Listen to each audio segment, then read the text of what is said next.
All right. Well, welcome everybody to the Koochiching County Board of Commissioners regular meeting for Tuesday, September 26th. Would you help me open with the Pledge of Allegiance, please? I pledge allegiance to the flag of the United States of America and to the republic for which it stands, one nation, under God, indivisible, with liberty and justice for all. Thank you, everyone.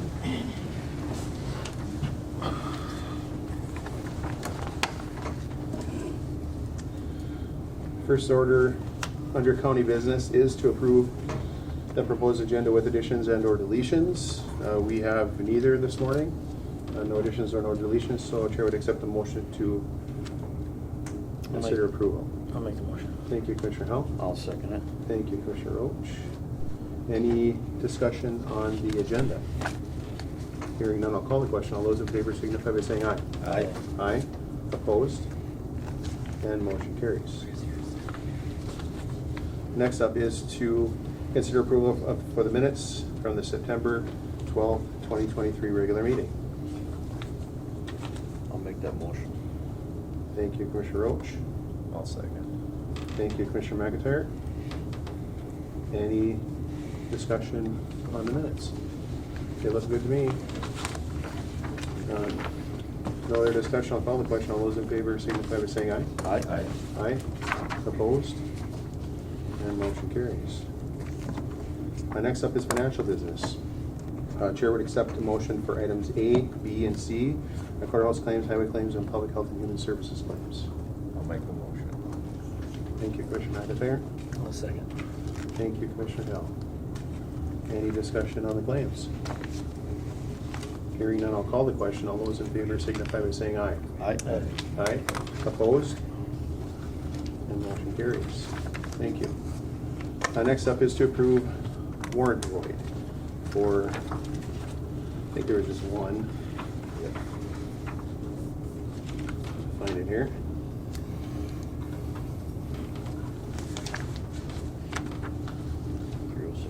Warrant void for $306.34. I'll make the motion.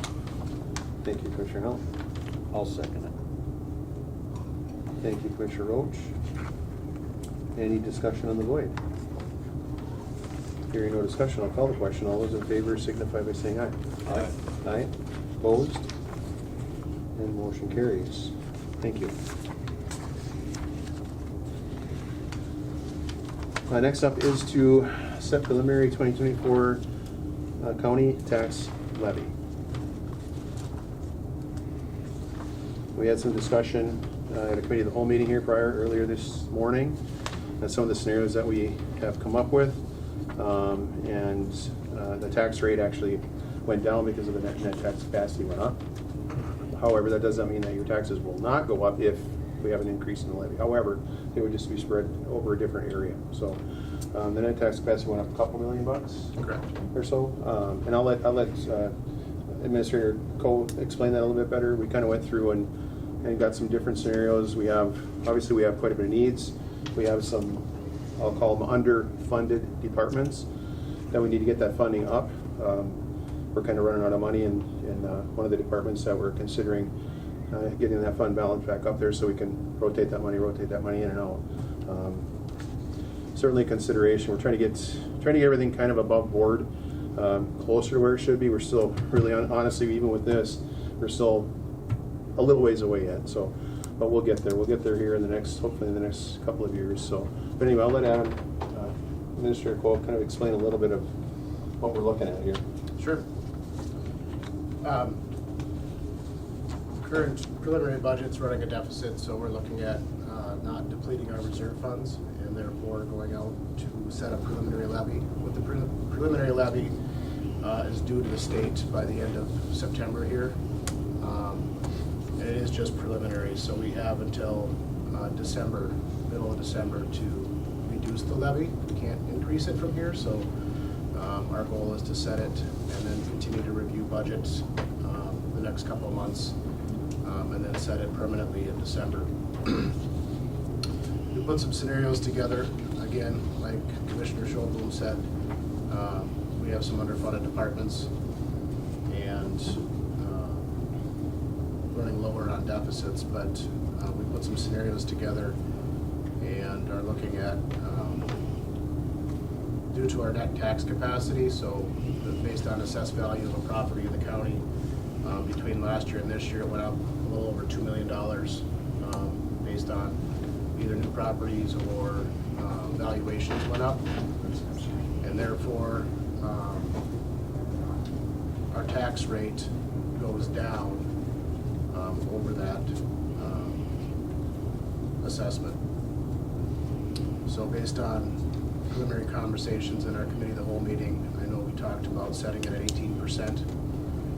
And that, based on property valuation, just for example, for a property that's assessed at $200,000, 2023 tax levy rate is $674, and at 18% it would move to $701, or a $27 increase based on that 18%. Again, if your assessed value goes up, as does the levy, but that's just one example. So that's a $25 increase on a $200,000 home at the net tax capacity rate as it is right now. Now, I know different properties in different areas fluctuated anywhere from 40 to probably 90 or 100%. We think that those numbers are, from looking at the sales, we think those numbers are cooling off a little bit. However, it's going to take a little while for those numbers to go the other way as well. So it's going to be, the sales have to reflect the lower cost of people buying in order for those sales to continue to drop. So that'll be yet to come. But I think with the interest rates and there's still some hot sales out there in certain areas, of course, but maybe not quite as many as like say last year. So and some of the stuff that's in the towns and in the cities is quartered off per square and per plat. So it's not countywide. It's not a blanket type of deal either. So that's where the sales are, is where these values are changed. So anything else, Adam? Nope.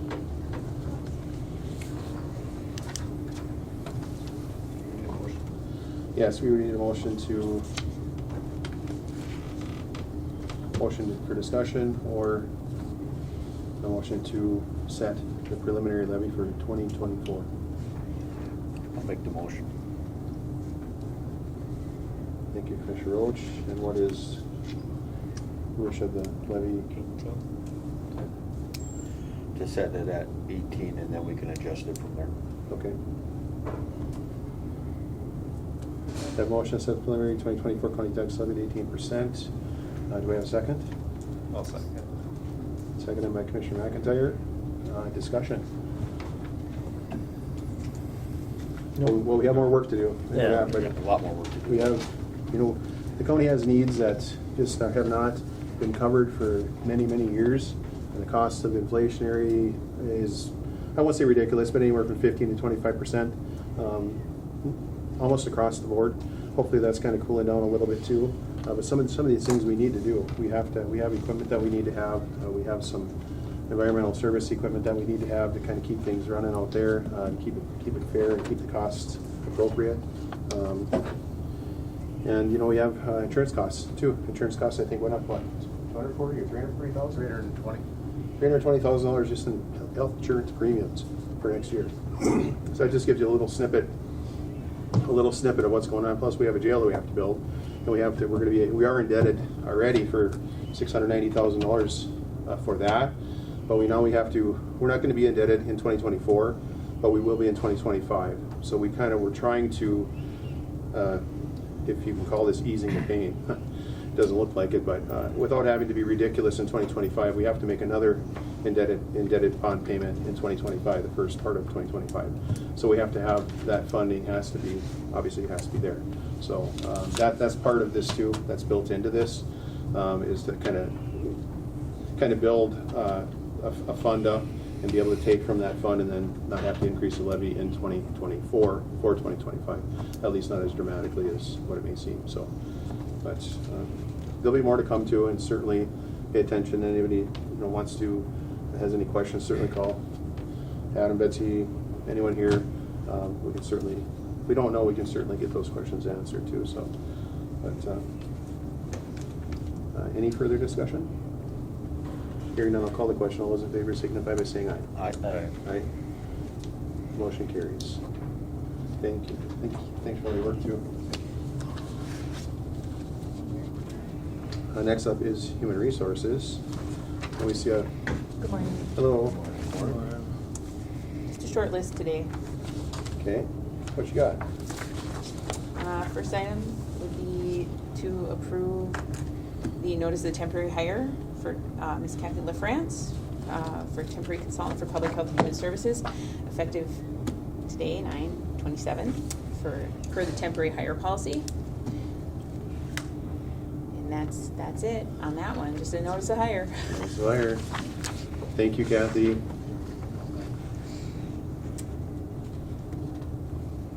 Okay, so no motion needed on that, No, sir. right? Second item would be approve the employment promotion of our case aide, Charlie Taylor, to child support enforcement officer per the union contract. Charlie was posted and awarded the position effective September 25th. So that will require a motion of approval, please. All right, I'll make the motion. thank you, Commissioner Roach. I'll second. Thank you, Commissioner Hill. Any discussion? Hearing none, I'll call the question. All those in favor signify by saying aye. Aye. Aye. Opposed? And motion carries. Thank you. And then the third item is a request to approve the amendment to the board motion 2023-0913 from prior meeting. Because I didn't realize I had to request authorization to sign a document. So the request is to approve the authorization of my signature to engage in the add-on to the contract for the duration of August 2025 through August of 2025 Right. for the Know Before Okay. training, compliance training platform. Great. All right, just a formality. Yep, All right. fine print that I was not aware of, I apologize. All right, I'll accept the motion to amend that with motion to include, I'll make the motion. thank you, Commissioner Roach. A second. Thank you, Commissioner Hill. Any discussion? Hearing none, I'll call the question. All those in favor signify by saying aye. Aye. Aye. Opposed? And motion carries. That's it Thank then. you. Thank you very Thank you. much.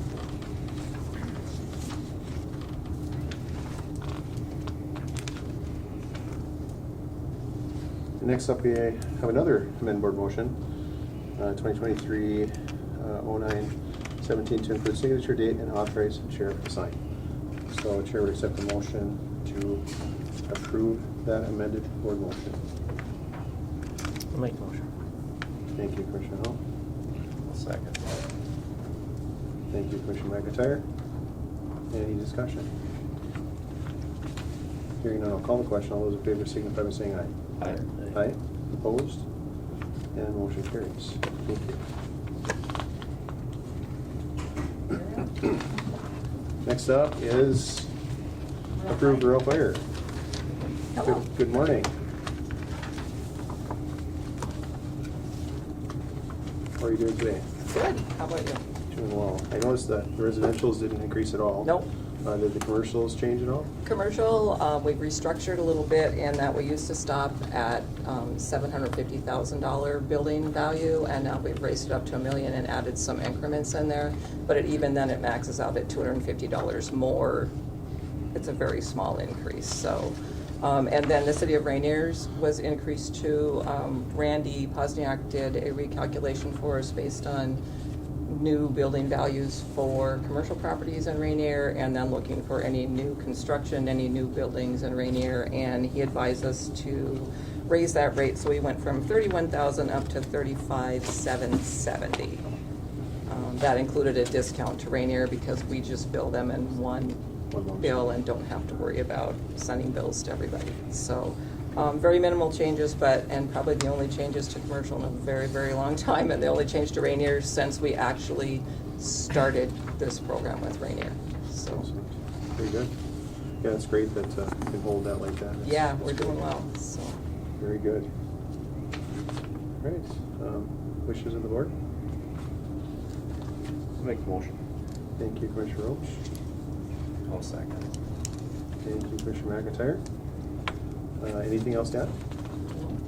All right, looks great. If there's nothing else, I'll call the question. All those in favor signify by saying aye. Aye. Aye. Thank you. Thank you. Thanks. And motion carries. Thank you.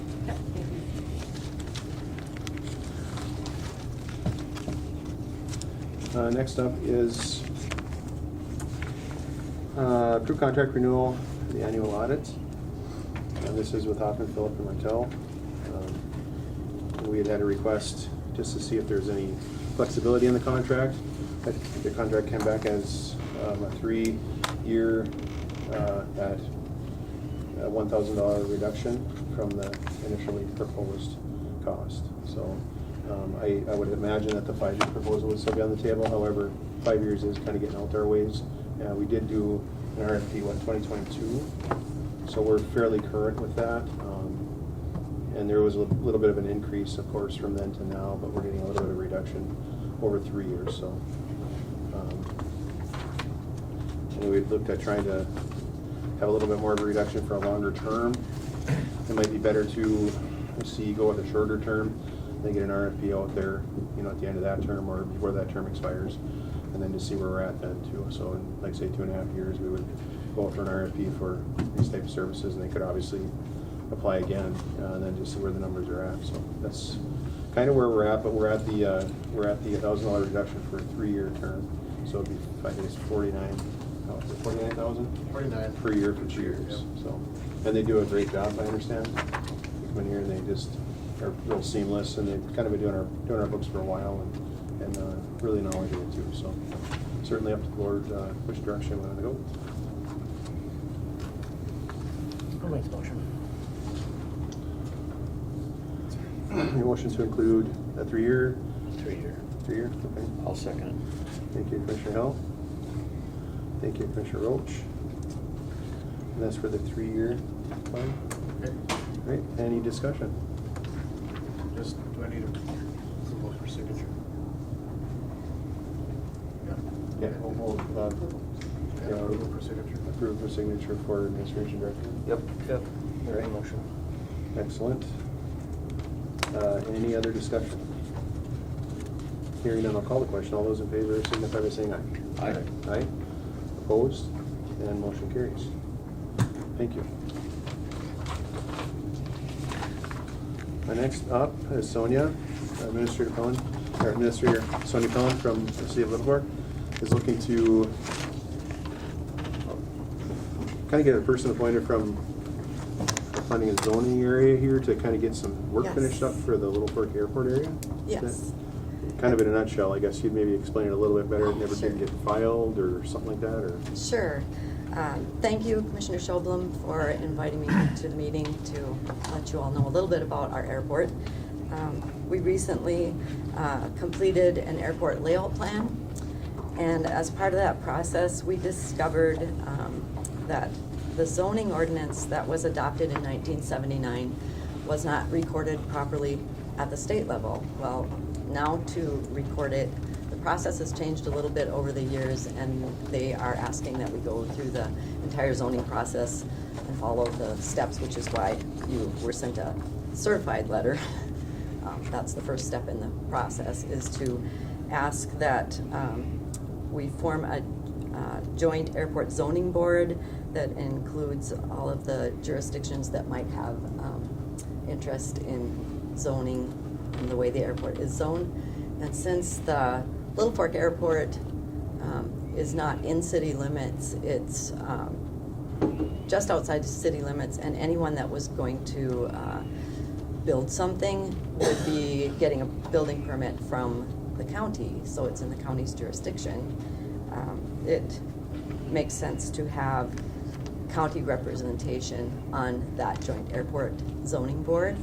So from the city's end, we would use our planning commission members as the board members. That's who we intend to appoint, and then whoever the county would like from your end. And I was contacted by Matt from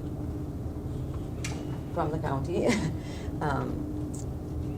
and it would make sense to me I don't know who you've got in mind. That's a discussion that could be had later, but We could certainly designate a person or persons if Yes, we need. Sure. I would say Whitney Junker or Whitney Sims is on the Little Fork Planning and Zoning Commission, and she could also be a county representative. Or it sounds like the county doesn't have to appoint anyone, but the state would like to see a couple of people on that board. So once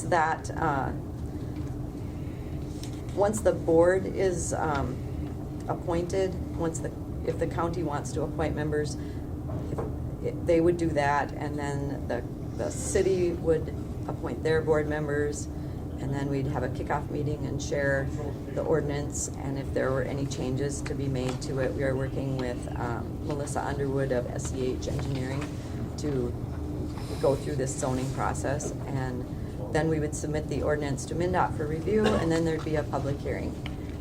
So the input from the two county people would basically be 2 meetings, and then we'd be able to go forward with our ordinance.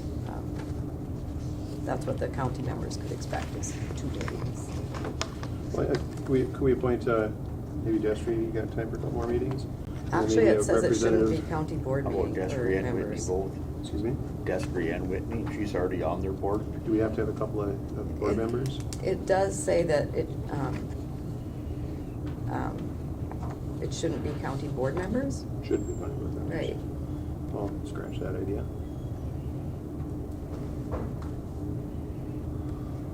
Just so there isn't any bit of a conflict with Matt's office with Whitney being on the Little Fork Planning and Zoning, and then. No, I think that's perfect, because she could kind of serve both places. Are you comfortable with this, Matt? well, certainly I'm comfortable with Whitney representing the county in relationship to this airport zoning board, but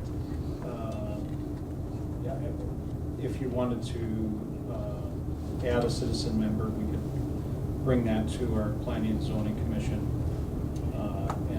and they could also add somebody, and then obviously I'll be involved too, so I probably would attend also. So, because obviously we issue the permits, so we need to understand what restrictions might be in place based on, any new rules that might be coming down the pipe. Okay. And Do we have we a want to be that person? I could certainly be on the board, I just, I didn't know that we were going to select somebody today, I thought it was more. I think we have 60 days from September 12th. Would we have a planning and zoning before that? Before the 60 days are up? We have another one in October, I would suppose, right? Yes, we do. So we would be able to appoint someone by the timeline here, I think. Great. So whether it be with Matt or a couple of P and Z members from that board, we can maybe have that on And the I can agenda. talk to Whitney too and see if that's something she Yeah, would like to do. yeah, that's, if it's something that she's willing to do for a Little Fork or something like that, then probably be fine too. And then we can get a couple of members, like Matt said, that's a good point. We have a whole board of people there that could represent or Right. capable of representing. So we'll do that. We'll put it on the Planning and Zoning Committee for October, I don't remember, 7? Yeah, I don't have a Ish. date right. It'll be around the middle of October anyway. Okay. So, but we'll have a couple people for you for sure. So, Awesome. Thank you so much. Thank you. Thank you. Thank you. Get back to work. See you, Sonia.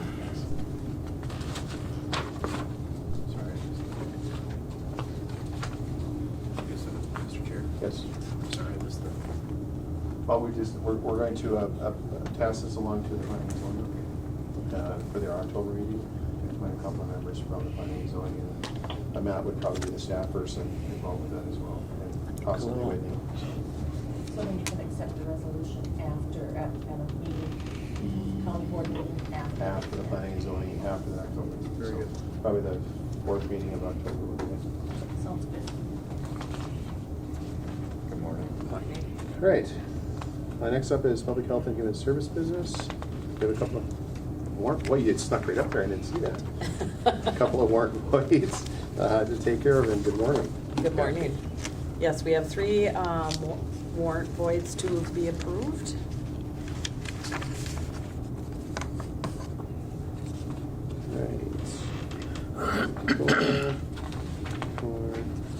Chair, we accept the motion to accept the warrant voids. I'll make the motion. Thank you, Commissioner McIntyre. Second. Thank you, Commissioner Hell. Any discussion of the voids? Hearing none, I'll call the question. All those in favor signify by saying aye. Aye. Aye. Opposed? And motion carries. And then the next item is a request, renewal of the 2024-2025 MFIP biennial service plan. This is a 2-year plan that we are required to review and complete for the MFIP program, which is the cash assistance for families. So there has not been any changes made to that from the last time. This is biannually. Yes. Okay. Chair would accept a renewal of the 2024. I'll make the motion. Thank you, Commissioner Roach. I'll second. Thank you, Commissioner Hill. Any discussion? Hearing none, I'll call the question. All those in favor signify by saying aye. Aye. Aye. Opposed? And motion carries. And next up is to approve a burial. Yes. Chair would accept the motion to approve the burial. I'll make the motion. Thank you, Commissioner Roach. I'll second. Thank you, Commissioner McIntyre. All those in favor of approval of the burial, please say aye. Aye. Aye. Opposed? And motion carries. Thank you. Thank you. Thanks, Kathy.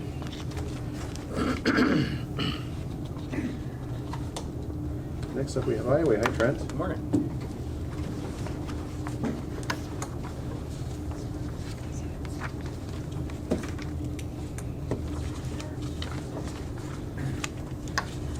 You have some propane contracts, Trent?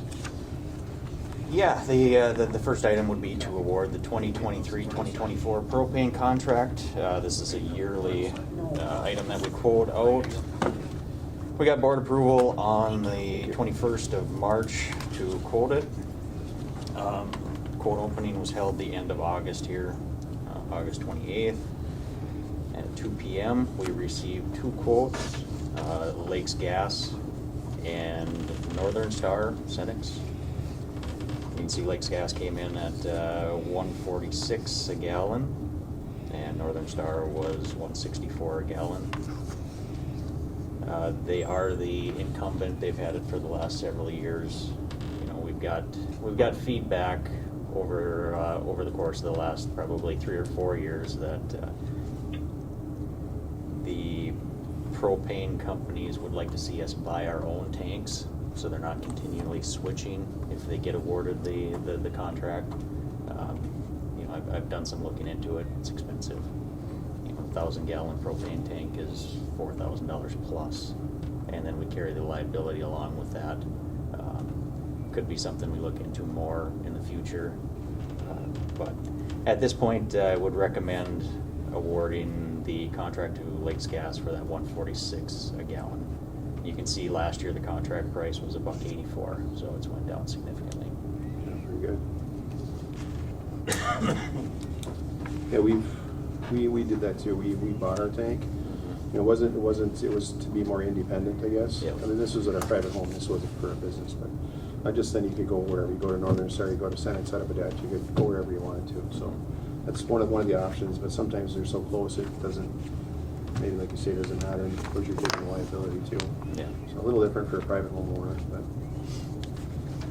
All right, wishes of the board. I'll make the motion. Thank you, Commissioner Roach. Thank you, Commissioner Hell. Any discussion? Hearing none, I'll call the question. All those in favor signify by saying aye. Aye. Aye. Opposed?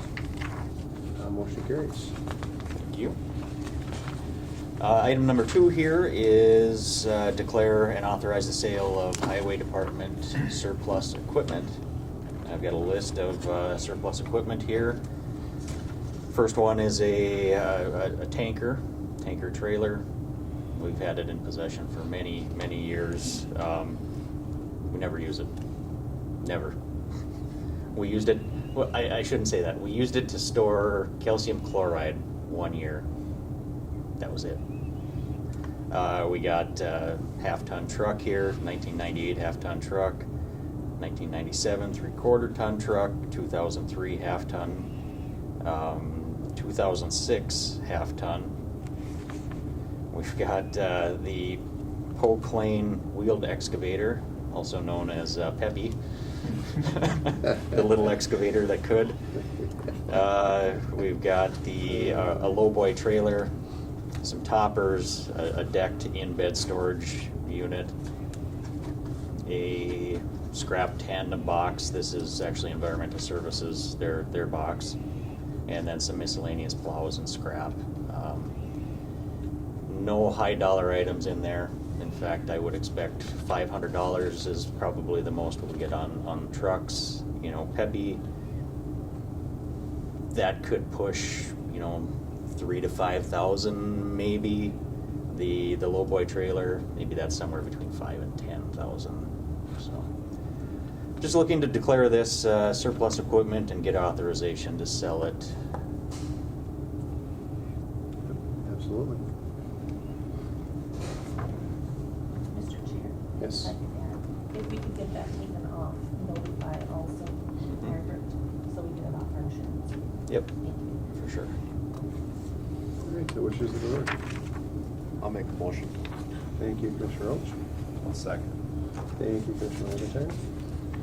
Say goodbye to Peppy. You guys ever seen that thing? Might have seen it, didn't know her name was Peppy though. Oh, it's impressive, yeah. It's got like 15 sticks that you have to use to control it. Okay. Looks- Old school there. Looks like the tanker's 70 years old. Mhm. Don't know that I've ever seen this one. Tanker, I'm gonna take a look at that. All right, so any other discussion? We have a first and a second. If there's no other discussion, I'll call the question. All those in favor signify by saying aye. Aye. Aye. Opposed? And motion carries. Thank you. And the final item is to receive authorization on quotes for the equipment listed below. The first equipment would be, I've got one tandem axle truck chassis in here.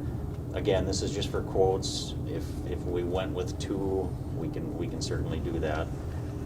So that quote would be for chassis as well as outfitting it with all the snowplow supplies, box, snowplow, all the rigging.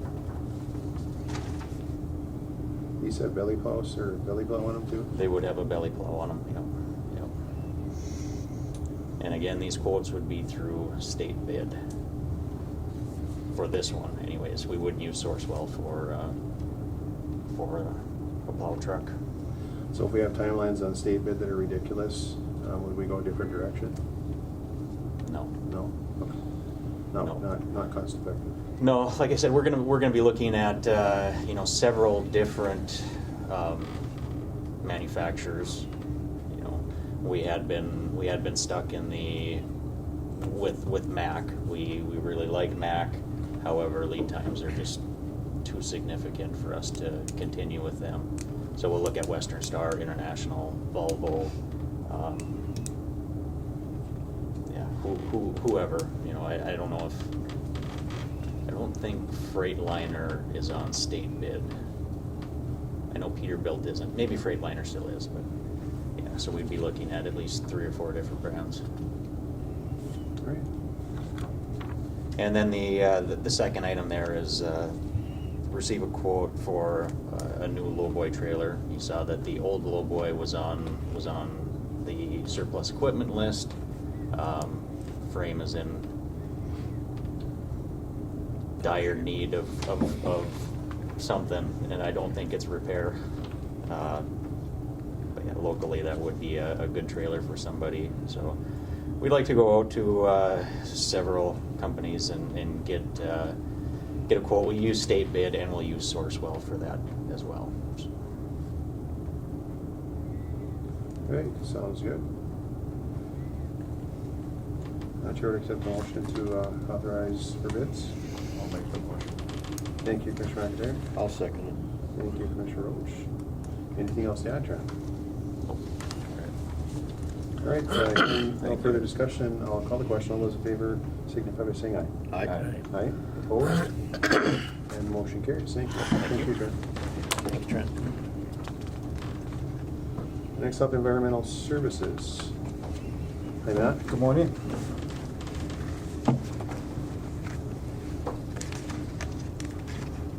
And you're gonna authorize approval of insurance settlements on fire damage MSW trailer, the walking motor trailer. Right, on June 30th of this year, one of our MSW trailers sustained damage as a result of a fire within the loaded waste. Our contract hauler noticed the smoke and immediately pulled over and called the Lowman Volunteer Fire Department, who doused the load. The load was then transported back to our transfer station, where it was slowly unloaded while dousing the waste to make sure the fire was completely out. A claim was made to MSIT for the damage to the 2019 trailer. MSIT determined the trailer to be a total loss and has offered a total loss settlement of the actual cash value, including tax, of $82,818.13, with MSIT obtaining the salvage trailer. I would recommend accepting the total loss settlement offer, and I've included $125,000 in the environmental services budget for 2024 for a new MSW trailer. The lead time, at least with Wilkins, the manufacturer of that trailer, was about a year, and so I'd really like to get started to advertise for bids immediately, if the board would allow for me to do that too. And then we'd bring those bids back to the board at a later date. But it's a bit of an amendment to this being brought to you today. So. So keep that in mind. If there's a motion to just give Matt approval to go for bids, similar to what Trent just did here. So. Yeah. And can we have to have a separate motion for that, or can we just do it all in one? All in one, okay. All right, wishes of the board. I'll make the motion. Thank you, Commissioner Howell. I'll second it. Thank you, Commissioner Roach. Any further discussion? I just would say that our contractor, Manco Trucking, did a great job to minimize the damage that occurred there. They immediately pulled over, dealt with it, got the fire department involved. Obviously it was a fire caused from stuff that was put in our loads, and one of the concerns that we have is people, when they throw away these lithium rechargeable batteries and various other electronics, dangerous, and it causes a lot of potential risk for fires in garbage. And so we want to make the public aware to at least give our office a call before they dispose of those types of things. Don't just automatically assume you throw it in the garbage. So we want to avoid those types of situations. It's a big deal if you get a fire in a landfill. Yeah, absolutely. And of course, it's a big deal getting a fire within our load, even at our transfer station, or, obviously it's dangerous. I mean, terrible thing. So, but Manco Trucking did a great job, and I'm sure it was part of the load that caused the fires. And you said the lead time is on one of these trailers again? When I talked to Wilkins, they said at least a year, and that was even if you tried to repair this trailer. So they considered it a total loss, but to repair this trailer, if they thought that it could be saved, was still the same amount of lead time, 12 months. Get on their list, and they'll try to fit you in when they can. So either way, if it's new or trying to repair a trailer, it's going to be the same amount of time. But if we go out for bids, we'll solicit bids from other manufacturers, other people that might have an interest. We considered aluminum trailers in the past. There's some concern about whether an aluminum trailer will stand up to the abuse that, we dump our loads off the tipping floor, and it's from a height, and so when a load gets unloaded off of a trailer or one of the garbage trucks, there's a lot of force that goes into that trailer, and we are not sure that the aluminum trailers will be able to handle the kind of force that might be put on them. And I know St. Louis County, I think, had an aluminum trailer, but they don't use it in that application, and chose not to because of the same concerns. So, expensive trailers, and you don't want to damage them. So steel seemed to hold up better. Sure. Yep. So Matt, did somebody actually come and physically look at this trailer, or are we just going off the pictures? Did the insurance, did an adjuster officially come and look at it, or? An adjuster came and did their assessment for MCIT. Yes. Did we get a ballpark figure of how much it would cost to fix that trailer? In my eyes, I don't see where it's that bad. Yeah. It's being a total loss. So we leave it up to the insurance to, determine whatever the loss might be. We did have conversations with Wilkins about the trailer, and they told us it'd be very expensive to repair. But that's, they hadn't physically been inspecting that trailer. That was just based off the photos. But the insurance adjuster was here personally and looked at the trailer. So what's the buyback on it? Is there Yeah, that's a great question. I reached out to them. I've not heard back. I assume they'll go out for bids. They'll probably, sell it on some kind of bid or something. So maybe they don't have a number, but they haven't gotten back to me. Well, the person that owns it always has the first chance to buy it back. Sure. So, We'll certainly look at that. I have some concerns related to, taking that trailer back because of the damage that's sustained. But certainly, we're open to look at anything. It looks like more just fire damage up on the top edges, not on the bottom half suspension or anything else on that trailer. So when I talked to Wilkins about it, they said that they expect to have damage within that walking floor. They expect they'd have to pull the whole walking floor out, which is a big process. Of course, all the wiring is all trashed, or at least they expect that.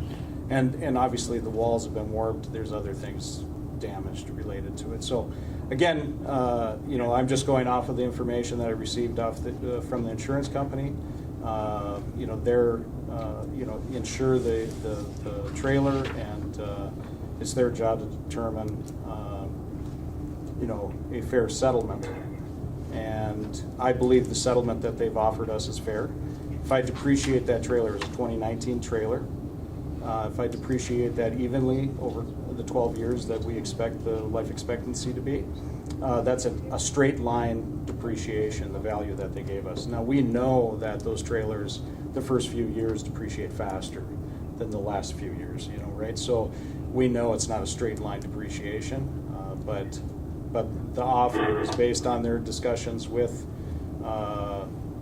whoever they talked to determine valuation. I know they had conversations with Wilkins, who manufactured the trailer, and took their information as well as others to try to come up with what they felt was a reasonable settlement.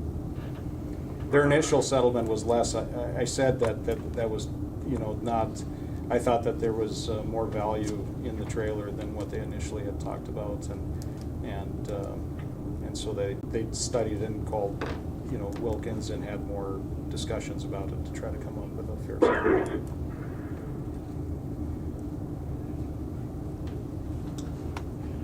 Any other questions from that? No. Like I say, this is more of a public, we have to have this EMS insurance, and that's why we do it. And I hear your point. I hear you probably know trucks inside and out, upside and down, and you probably have a good feel for them all. But how we kind of determine, that's a lot of money for us in investment for the county. It's a lot of money. It's $125,000 for a truck. I don't know what we paid. I want to say $16,000 for it, I think, in 2019. 113. So it hasn't gone up dramatically, but I really think for the benefit of what we're getting here, we need these trucks to, perform, and perform. They have to do this day in, day out. They're going 2 or 3 times a day sometimes, and they really do have to work. And we want to make sure that that's kind of being covered too. But I'm all kind of forward taking a look at it too and seeing if there's any recovery on the Buyback. older trailer, yeah. I mean, if it's $75,000 or $80,000 on a rebuild, I don't know what a rebuild is. I think we were paying, what, 60, 70 for rebuilds? Yeah, at so, one time? again, we'd have to send it down to get an estimate. Right. It wouldn't be my recommendation to do that, but, I mean, we're talking about between new and the settlement, we're talking about 40,000, roughly. And it would be my recommendation to get new. I wouldn't, this trailer has damage that I'd be concerned about in repairing, and I'm not sure you could get it. I mean, it'd be awfully close to the total price, I would think, of a new. But again, I don't know that until they get quotes, and but that's an option that can be considered, I guess. But I think for right now, what we're looking at is whether or not we accept a settlement offer from the insurance, so that we can move forward with whatever we do to replace this trailer. So. Is that settlement with your insurance company or our insurance company, or are they still going back and forth? So I don't know what they're doing as far as, your insurance company. All I know is that they gave you notice. Matt, are the other commissioners aware of what's going on with what you and I and Jason have talked about? Or are they sitting in the dark here on that? Yeah, I'm not sure if there was discussion, but we can discuss it, it's not a problem. So, go ahead, I'm sorry. If the board would allow. Yep. What's going on here Excuse is me, could we get your names? Lori Manassa, Manco Trucking. Okay. And Michelle Bofanassa. Thank you. So what has happened here is we are not, as the haulers, responsible for the contents of the garbage. We have no control. We don't even see what goes in there. We don't look what's in there. Our job is to haul it. What's happened right now is they've turned a claim, or Matt has turned in a claim to your insurance company, and that's all fine and well. But now the county's insurance company is going after Manco because we were pulling it.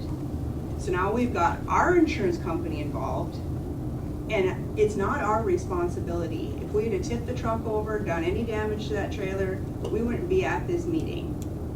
But we're stuck up against the wall because Matt and the discussion with Jason is they can't control what goes on with their insurance company. Which I don't believe that, because I've dealt with insurance companies for 30 years in all different facets through our business. And for this to come back to our insurance company is 100% not ethical, or however you want to say it. Manco should not be involved in this. So if your insurance company is going to take care of the cost, it doesn't really matter to me at all what y'all vote on, except for that I know that we could probably salvage that trailer for a lot less than a new trailer. And the fact that we have not had anybody from Wilkins physically look at the trailer, or we haven't taken it down there and have them actually look at it, to me is preposterous, because we're only looking at what an insurance company is saying, and that's not even their specialty. I mean, what we see from the trailer, it unloaded fine. There might be a few little things in the back to change. The wiring is not all completely burned. It's just up on the top. I mean, there's just such small things that the trailer could have already been going back up and down the road. So the issue related to insurance, in all insurance claims, we turn in our claims to the insurance company. That's the procedure. That's what we need to do. The insurance company, we hire them, we pay them a premium to review insurance claims and make a determination of loss. They provide a notice of loss. Obviously, they notified Manco's insurance company based on their review, and just let them know, because they were hauling the load. I agree that that Manco was just hauling the load, and that the fire was something that was in the load, and Manco did not put something in the load that would start a fire. That comes from our loading process. It probably came from a battery or something else that was dumped into the garbage. And so we notified the insurance company of that too. I mean, we shared all of that with the insurance company. And I know that Manco, you had said that they haven't had any further discussion, so maybe they've determined that, Manco wouldn't have anything I don't to do feel with that they had any further discussion because I sent the contract to our insurance company and they're having their attorney or whoever look it over. But the first initial fire adjuster that would normally adjust a fire claim and the normal adjuster went over the contract with me and we talked about our day-to-day routine and what our responsibilities are. They're already deeming that we're not responsible for this. And I told them, don't pay it. We're not responsible. So as I explained to Matt and Jason, what's gonna happen here is your insurance company is gonna go after our insurance company legally. Then it's gonna take a lot of time from everybody that's involved because we're gonna end up in court. Matt's gonna be there, probably the transfer station employee's gonna be there, my driver, myself, Bob's good. We're all gonna have to go to court somewhere, and it ain't probably gonna be around here. So all this is just gonna cost not only us, but the county a lot of time and effort, because that's what it's gonna end up to be unless your insurance company finally gives up and says, yeah, we are responsible. So I guess I don't know the process, the internal process for MSIT, how that Yeah. would work. I mean, we pay them at a premium. What they do, just like any other contractor, what they do internally is their business. We don't tell them what to do. Just like we wouldn't tell Manco how to, do their business. I mean, I think that's the independent contractor part of that. But they're going to go through whatever process they deem they need to go through as part of the normal process. And that doesn't change the fact we have an insurance claim, and we need to settle that insurance claim so that we can move forward. It would not be my recommendation or I would recommend settling the claim with the insurance company so that we can move forward with our operations. And I understand Manco's concerns, but the insurance companies may or may not need to go through whatever process they need to go through. And it's no different if there's an insurance claim on anything. I mean, that's the process they go through. If there's a vehicle claim and those insurance companies look at potential, they want to discuss it with the other insured's insurance company, they do that. I mean, that's the normal process. When the other insured is responsible or partially responsible. I see what Lori's saying. Yeah. If the fire's in our trailer and our load, and they stopped and put the fire out for us. Yeah, they did a great job. They didn't tip the trailer over, they didn't drag the No. tires, they didn't wreck anything. It was our responsibility on that. I think our insurance company shouldn't even be contacting their insurance company. I agree with them 100%. Yeah. And we've shared that with them. I mean, we've shared that with them. But, They shouldn't have any liability. None whatsoever on that. yeah, I would think that, we shared that they did a great job, that the fire probably started within the load, that there was no actions that Manco took that was detrimental to this situation. And, that we've shared all of the information about the great job that they did.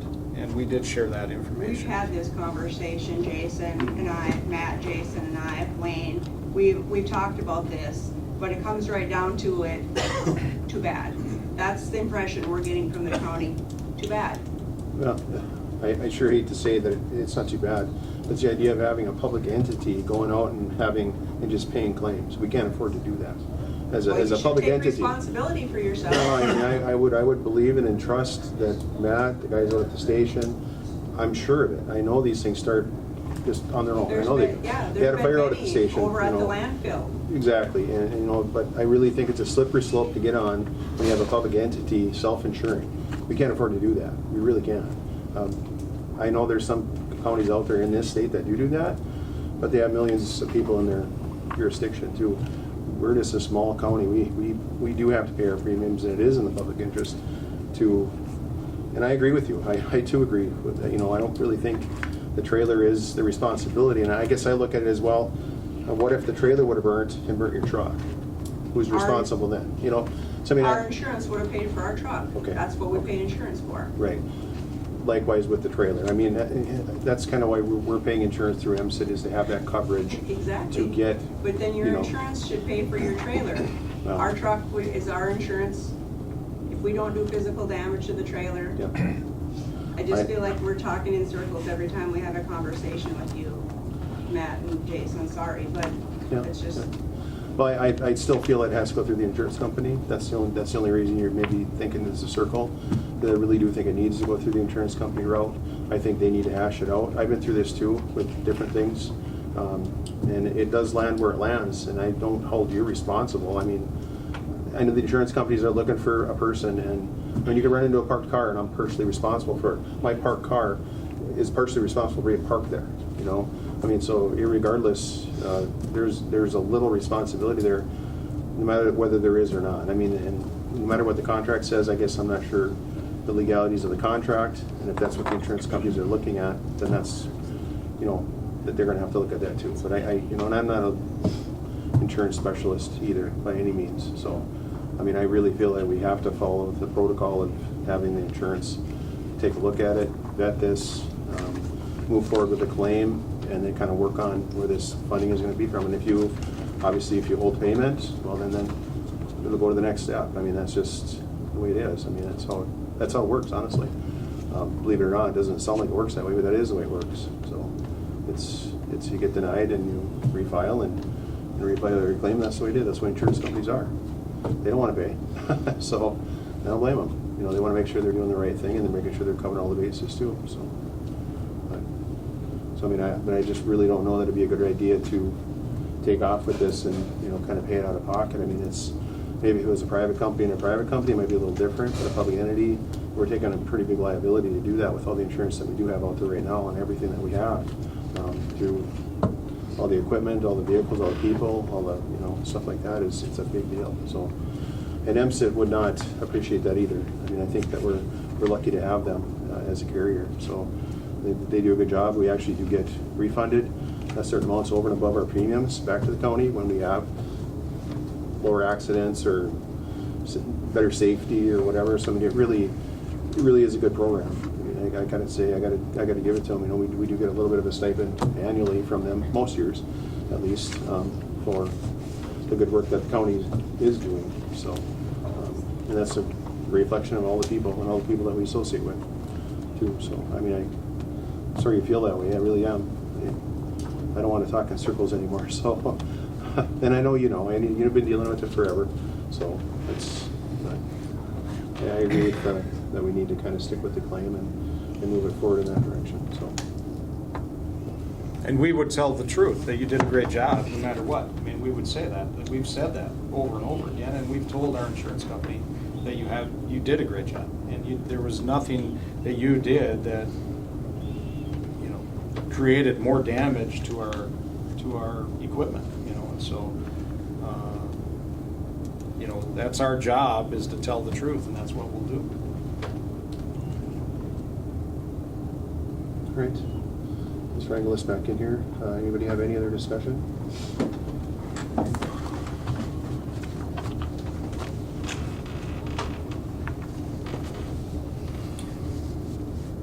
So we're at, excuse me, still, we need a first and a second to accept the damages as presented.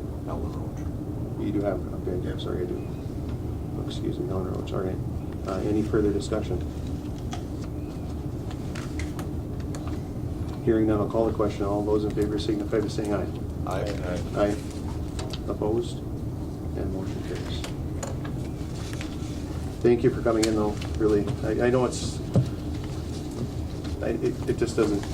So did I just hear this correctly? You guys just accepted for the insurance to pay the 80 whatever thousand, and they're gonna take the trailer? You're gonna turn it in for total loss? I don't. Is that what I just heard? Yes.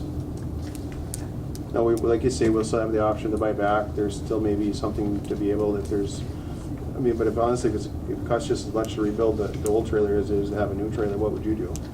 I mean, yeah, if you needed work or something, I suppose you could put something to work. But I guess I would find out what the buyback is before I accept from the insurance company the check for $85,000. That has to come first before you.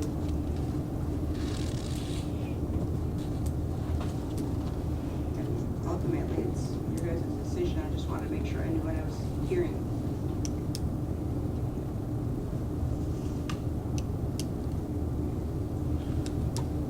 Could you find out what buyback is, Matt? I've got the request in, and we'll consider it if there's an opportunity for that.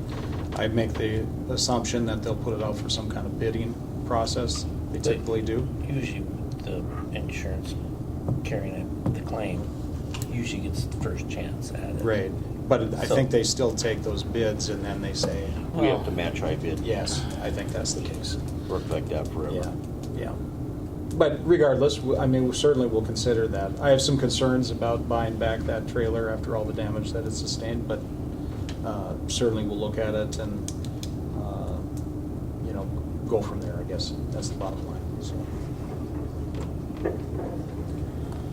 Can you contact the insurance company one more time, just to make sure that, or have you I been- talked to him I left a message for him last night and I'll try to reach out. Okay, just so Yeah. they try to make it so they don't get any, have any liability with it.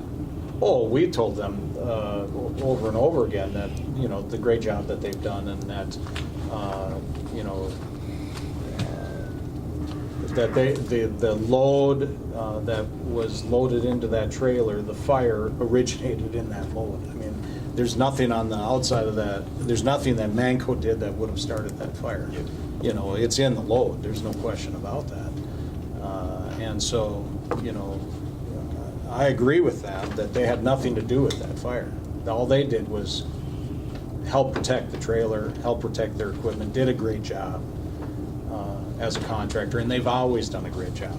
So they've been a great contractor. We don't worry about the work that they do a great job. So, and I'm appreciative of that, for sure. I mean, it's nice to have contractors that they know what the right thing to do is to take care of issues, and they just do that. And they do it without having to have me say they're doing a great job. They just do it. But they do a great job.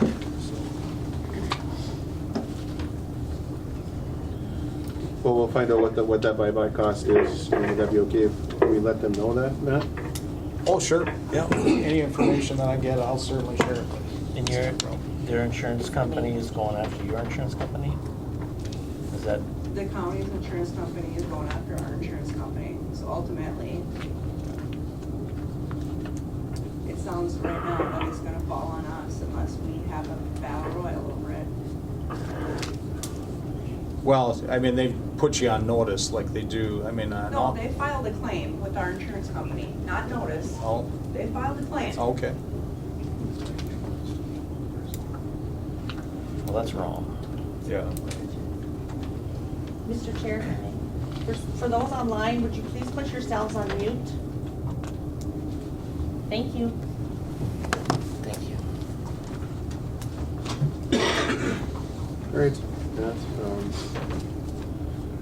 Next up, we have a consider combined parcel rezoning, REZ 2306 and conditional use permit CUP 2306. And this is for a combined parcel rezoning and conditional use permit for LW&G property, here at Larson.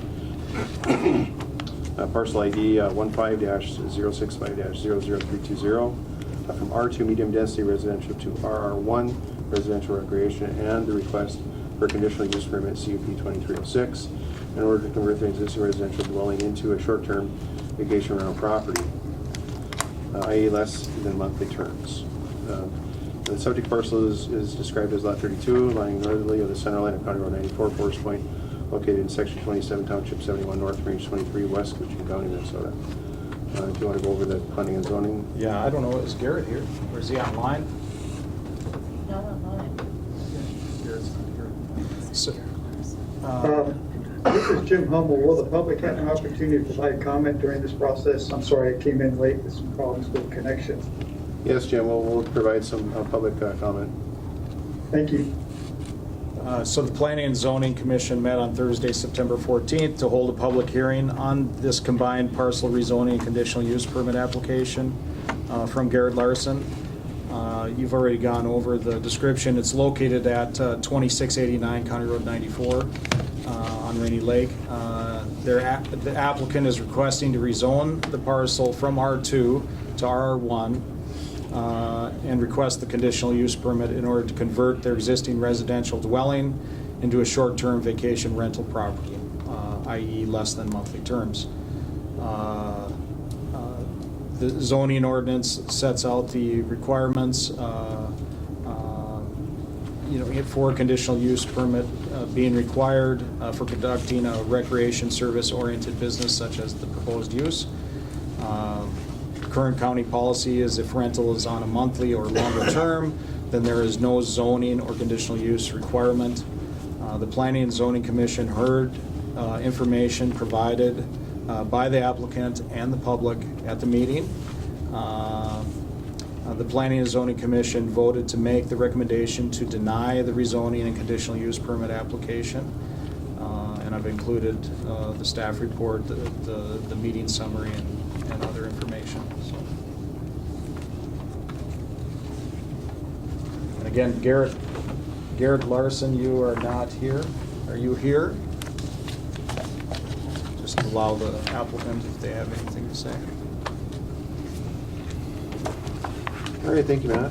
I could, if you don't mind. Yeah, 1 second, please. Thank you.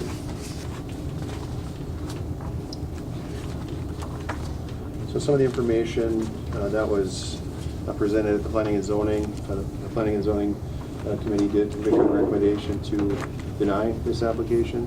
And I believe that they have, upon that denial, we usually accept the recommendation of the Planning and Zoning. If you remember in the past that they did not make a recommendation on anything prior, they kind of let that go back to the county board, which is okay to do that too, but we would like to have the Planning and Zoning Commission kind of vet this, make this decision and look at it. They have a board there, they have a great board, they got a lot of experience there and stuff.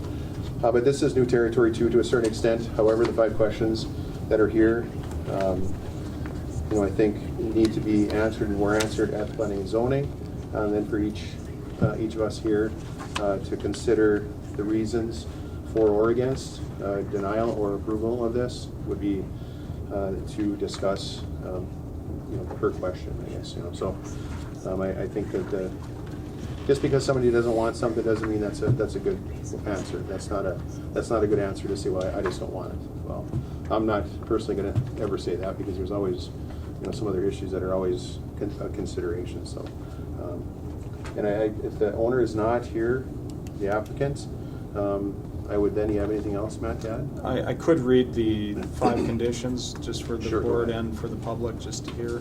Please. A conditional use permit shall be granted if it is found that 1, the conditional use will not be injurious to the use and enjoyment of the environment or detrimental to the rightful use and enjoyment of other property in the immediate vicinity or neighborhood, nor substantially diminish and impair property values within the surrounding neighborhood.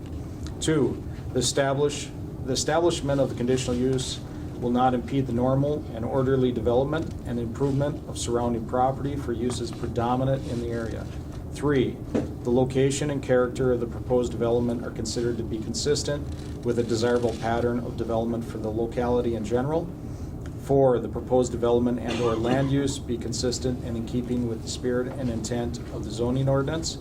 And 5, whenever it deemed necessary and advisable, a limitation or renewal of the conditional use permit may be required. So conditions can be added if necessary.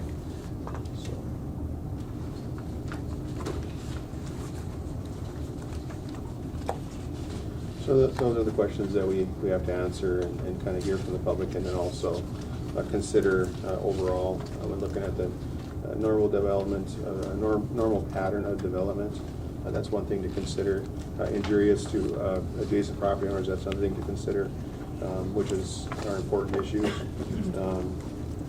you know, they're easy to answer just with one word, but, you know, when they affect people that are directly adjacent or next door, or kind of block up a driveway, or, you know, kind of raise the property values insanely high, that is injurious to the people that are adjacent to them. So that's one of my considerations, at least, when I'm either approving or denying. In the right place at the right time. Now, if this is a development, thought about this a lot. If this were a vacation home rental development, where there's 20 lots and there's 20 houses, and I want to buy a house in that lot knowing that anything goes, well, then I think you're signed up for anything goes. But when people have lived there, this is kind of just the way I look at it. You know, you live there for however long, and maybe you've owned the home for 20 years, whatever. And then all of a sudden now you have a couple of these vacation home rentals kind of popping up here and around you, kind of planting in there.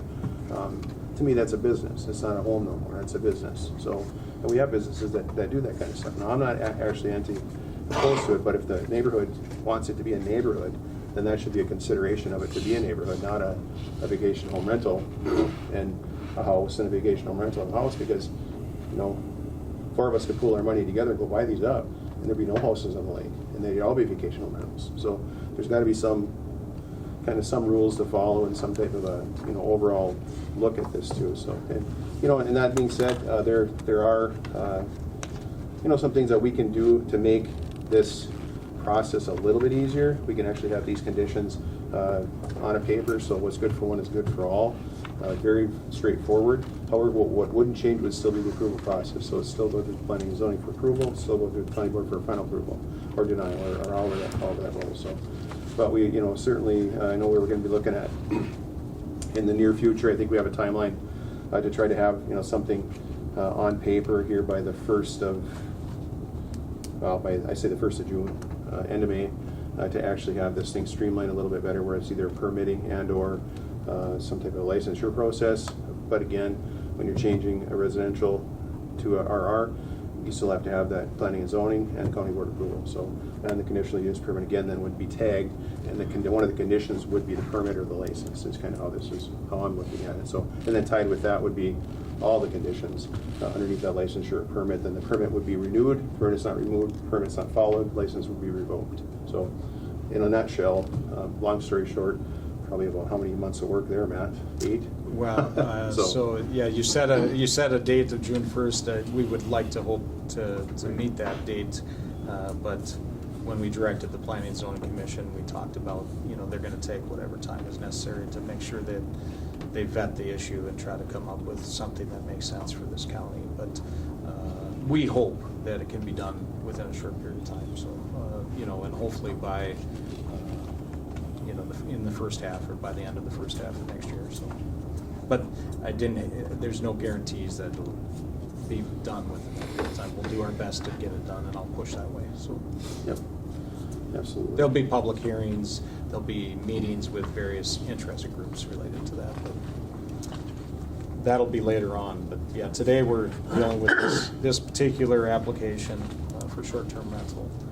So we had.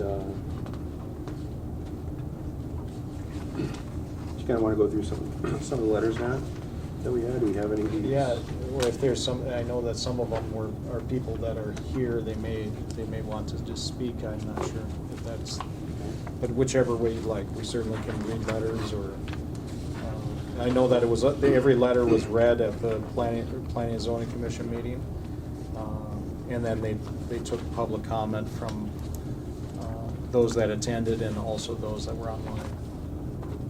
We'll quickly, we'll go over public comments. Anybody online or in person, please state your name and come on up if you'd like to. Please. Thank you for being patient with us. That's fine. My name is Barry Woods. I live 2 doors down, so the only one between us and that house is Tom Karsney, and he unfortunately just passed away. But Tom had relayed to me that he didn't have any problem with it, when this began. So, I go by their dock just about every morning in my boat. I've not seen anything. I see some kids fishing off the dock once in a while, but there's not been any issues with drunken, disorderly stuff, and it's been very, very orderly. and I wrote a letter there, and you could probably read it, but I think that Garrett and his wife Lauren, done a wonderful job in business here, not only with Ronings here, but they have businesses in other communities, and they're very respectful, very nice people, and I'd like them to be able to continue to do what they're doing, because it's hasn't been any, and you got to remember, right across the street from us is Northern Air Houseboats. That's been there a long time, right across the street from that property. And Holiday Isle used to be a resort, which is an island just out front. Atskin Island was a resort. Lord's had a resort just west of there for years. So I mean, the area has a history of commerce, and like I say, I just.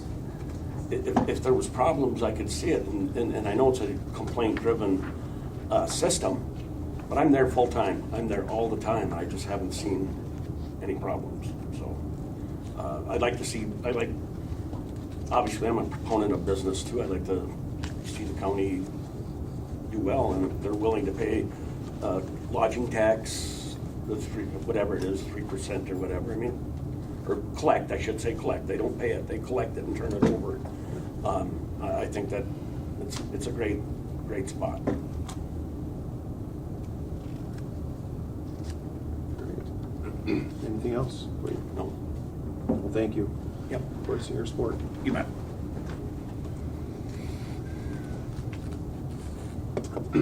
Anyone else for public comment? I just, for Jason, I wish you'd speak louder, it's hard to hear you. Just getting over an illness, apologize for that. Microphone up there. Yeah, we could do that. You really don't want to hear what I have to say sometimes, but I will try my best. Only if you don't talk in circles. Huh? Only if you don't talk in circles. I can't hear good either, so. Yeah, come on up, please. Hi, I'm Garner Wiley. I've spoken several times to the commissioners, and I've had more time to think about this. And although I don't have a vested interest in Mr. Larson's application, I do have in previous applications. And what I'd like to say is, when we think about an Airbnb or a short-term rental, we talk about that we're not against businesses, but what we're saying is, I want to use my home as a business. And Barry alluded that there were other resorts in that same area. But I think when you think about the difference of a short-term rental as your home and a resort, there are some very distinct differences. A resort always has an on-site manager. So when guests are lodging and recreating in that area, there is always someone there for them to go to if there are issues. We don't ask resorts, I should say the neighbors of those resorts, we don't ask the neighbors to police their lodgers. The resort owners and the managers do that themselves. And I think that is a very distinct difference when we talk about short-term rentals and vacation rental homes. What happens is that the neighbors end up being the police when things do go wrong, if they do. It's the neighbors that really become those on-site managers. And I think that's where the neighbors really have an issue with, is we don't want to become on-site resort managers. That's a different type of business. We didn't sign up for that. And so again, I know I have urged you before to really take a look at creating a comprehensive policy around short-term rentals. But I would also ask you to think, is short-term rentals, are they correct in their placement in residential areas? I think that is really the heart of the question, is should these businesses be located in residential areas? Thank you. Thank you. Anyone else for public comment, online or in person? I'd like to say one other thing. Sure. Sometimes you get a neighbor that you can have for life that is the most disagreeable neighbor you could ever have. One thing about short-term rentals is they're here today, gone tomorrow. You could have a lifetime of misery with the wrong neighbor. Again, the thing is that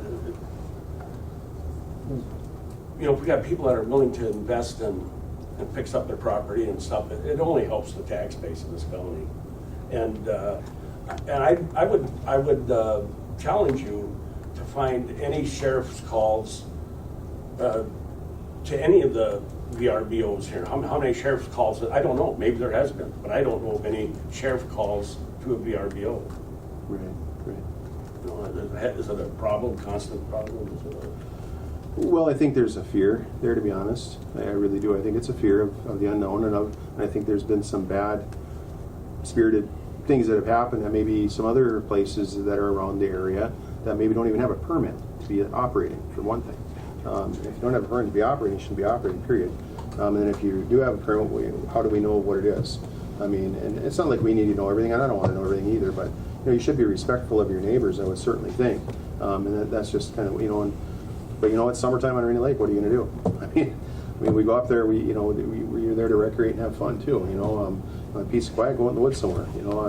Honestly, on the lake is for kind of boating and fishing and jet skiing, and that's personally how I look at it. That's maybe not how everybody looks at it, but maybe some people like to be there after September when it's nice and quiet and there's not a lot of boats on lake.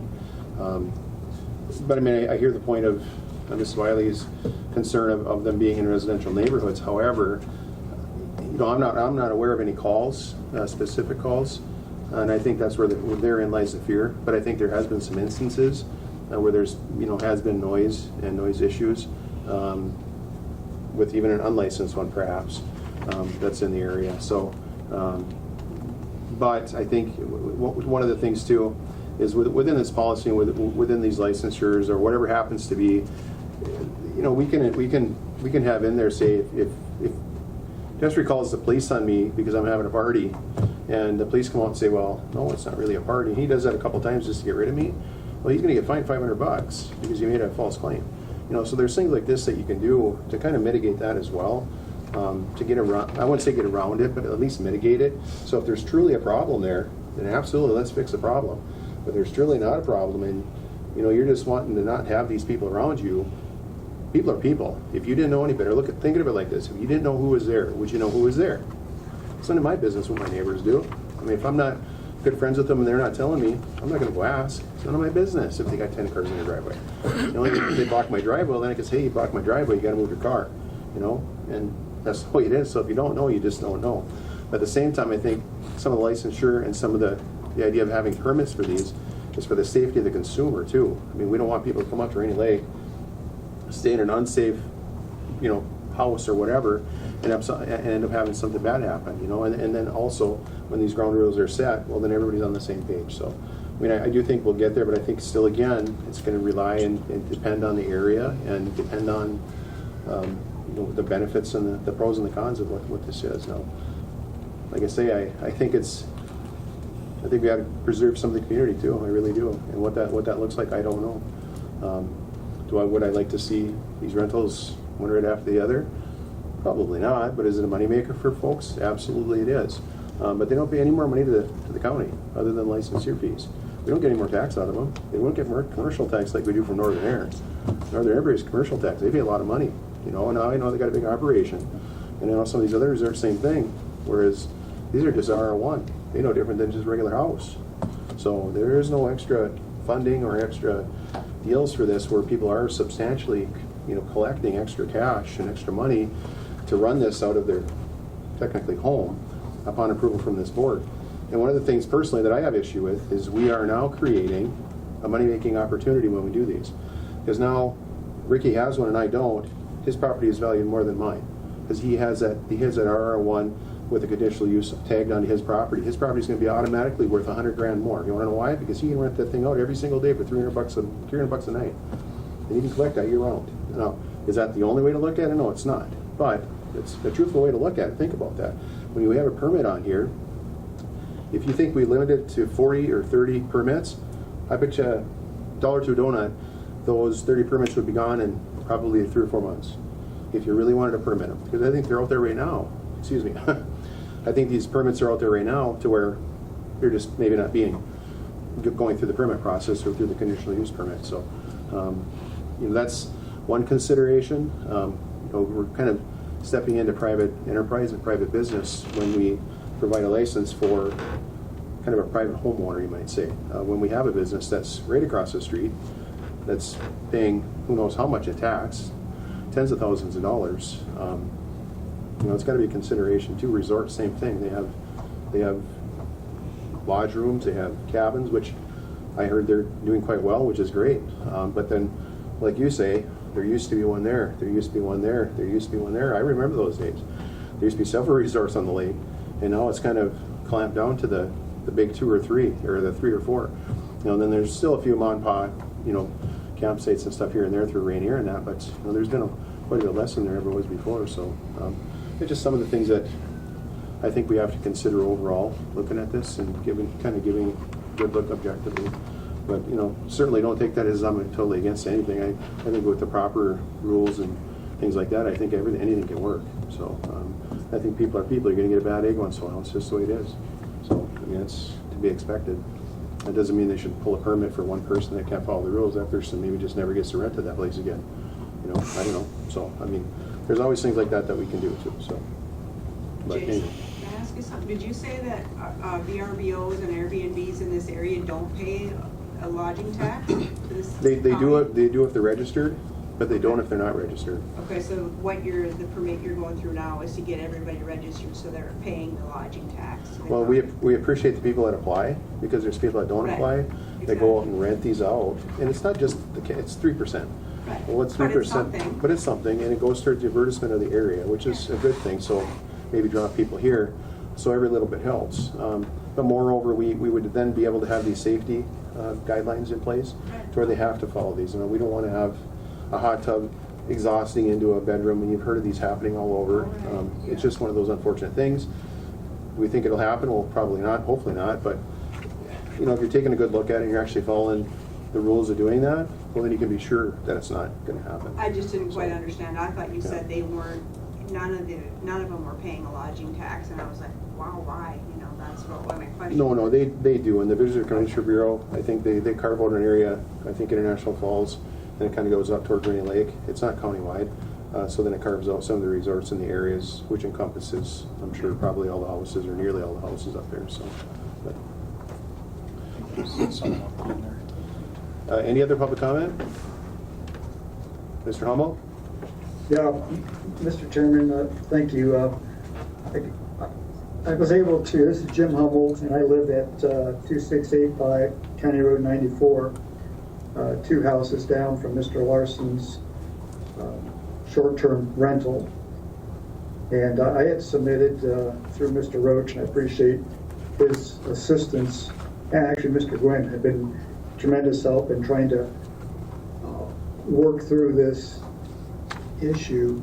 I submitted some letters, information to you. There's no need in me rehashing all of that.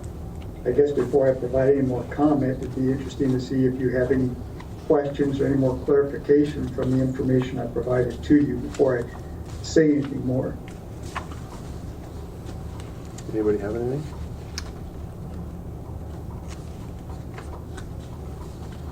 We do not at this time, Jim.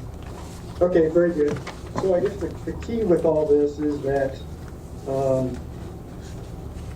Mr. Larson's property, like mine and the neighbor next to him, is on substandard lots with shared driveways, in some cases shared wells, and it just is not an appropriate setting for a business to occur where you have continued use. We're there all the time. We're not departing in the morning, coming back in the evening from business activities. We have been impacted. I do not call the sheriff. I know some of what Sheriff Hedlund's workload is. These types of things that occur there are not to the extent that requires law enforcement involvement and should never have to be. I guess the key with all this is that it's not an appropriate setting. It has impacted our property with damage from cars parked illegally. And I do say illegally because they are in the road and on our property, my property. My property line is 70 feet from Mr. Larson's, or 75 feet from Mr. Larson's property line. There's no visual buffer there, so there's no way for it to be a standalone setting for a business operation.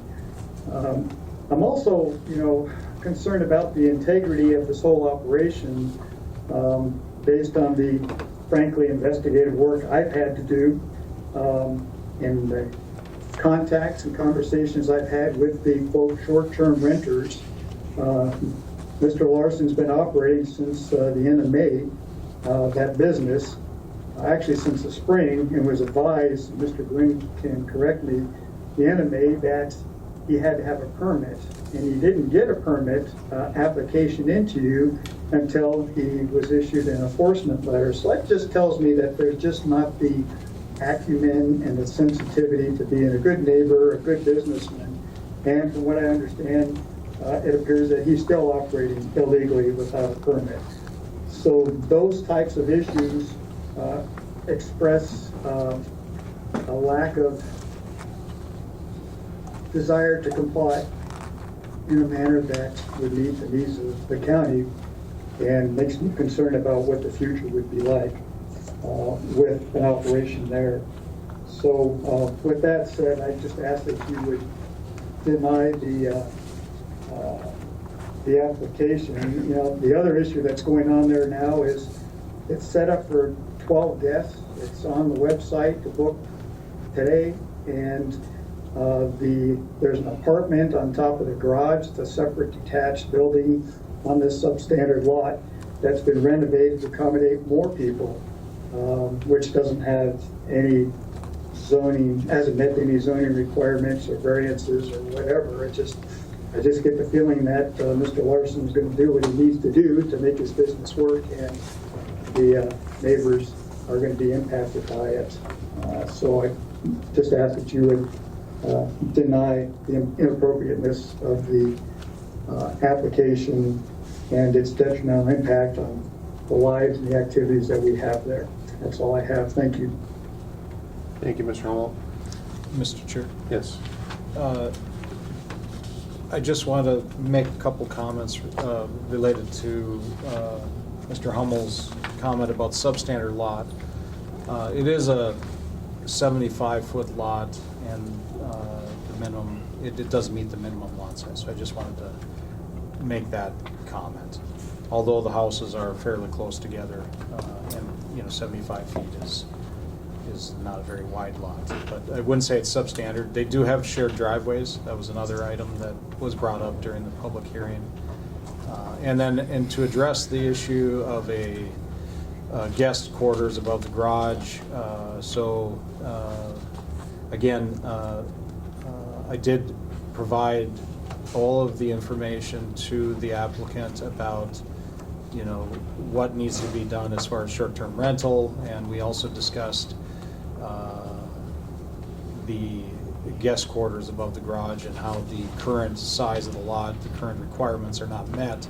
And in order for him to have an additional guest quarters, it would require a variance from the requirements. And so he has not applied for that as well. And I just indicated to him either needs to apply for after the fact variance or discontinue use and make some changes or disconnect that unit and stop using it that way. So he's using something that hasn't even been approved yet?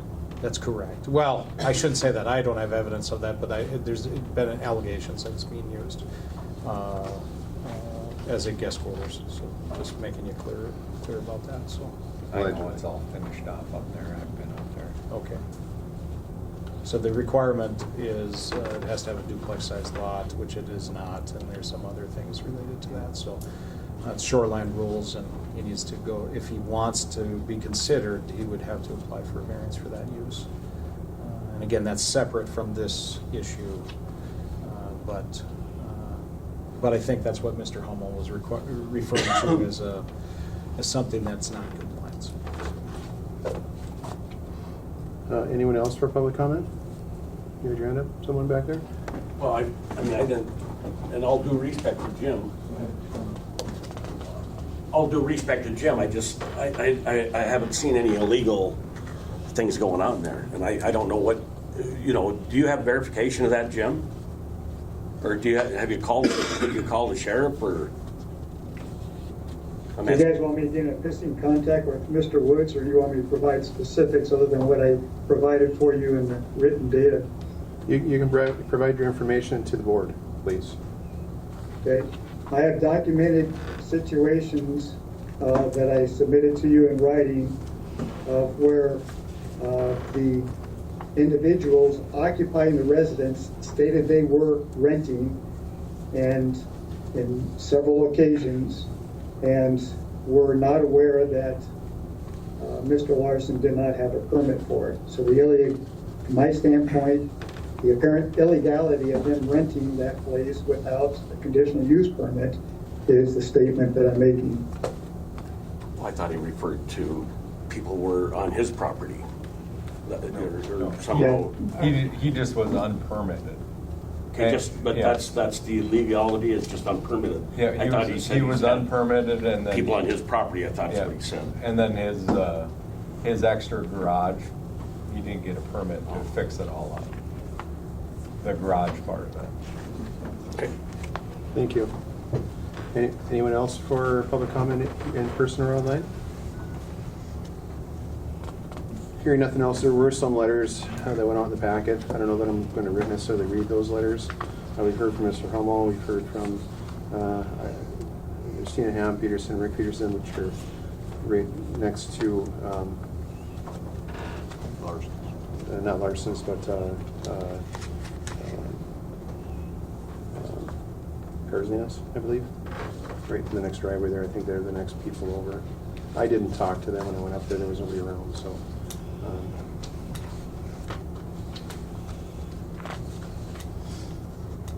Hams would be the to the east. Yeah. Yeah. Karsnia would be to the It west. didn't look like anybody was, I mean, I had to go knock on the door, but I drove up in there, I didn't see anybody, nobody come out or nothing, so.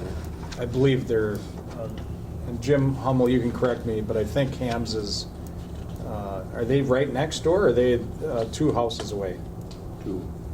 They're actually Matt, this is Jim Hummel. Yeah. Hams are 3 houses away. Yeah. You got Mr. Miller, me, and then the Hams. Yeah, thank you. Sorry about that. Mr. Miller was on the phone earlier. He had trouble connecting. It doesn't sound like he is now. But I'm listening. Can anybody hear me? oh, there you go. Yeah. I'd rather. Oh, okay, so I am on. Yes, sir. Yeah, go The ahead. problem lies with too many people, too many vehicles in a shared driveway, and too many people in a very small space. They park the vehicles where the only way I can get out of my driveway is to back down my driveway. Well, that shouldn't be the case with a shared driveway. You know, you got to be able to use your driveway correctly. So that's one problem. That, and if you have 10 people vacationing, even not partying or anything, it's just too many people for me to sit here and enjoy my life. When that happens, I just end up having to go in the house, you know, because I don't want to hear their, vacationing fun. So it's, yeah, between too many vehicles in this shared driveway parking situation and just too many people in such a small area, that's the problem. Is that clear enough? Sure. Thank you. Did you talk I to? shouldn't have to back down that driveway, which is difficult in daylight. It'd really be interesting if it was dark. So that's the problem, this shared driveway. Some of you would almost have to come out and look at just the way the properties lay out to really understand that, but that's the situation. So when you have new people there every week, you can't explain this enough to park, like, okay, I got to be able to back up this far to get out of the driveway appropriately. You know, to sit there and explain that to these people daily is wrong. you know, and I shouldn't have to have a problem getting out of my driveway due to too many cars parked in this area. Right, no. Am I clear? Yep, we hear you. It's a very unusual lot. I've been up there lots of times. It's a very unusual lot with the way the Yeah, shared of all the driveway and lots on parking the is. lake, this would be definitely one that would never suit that type of rental.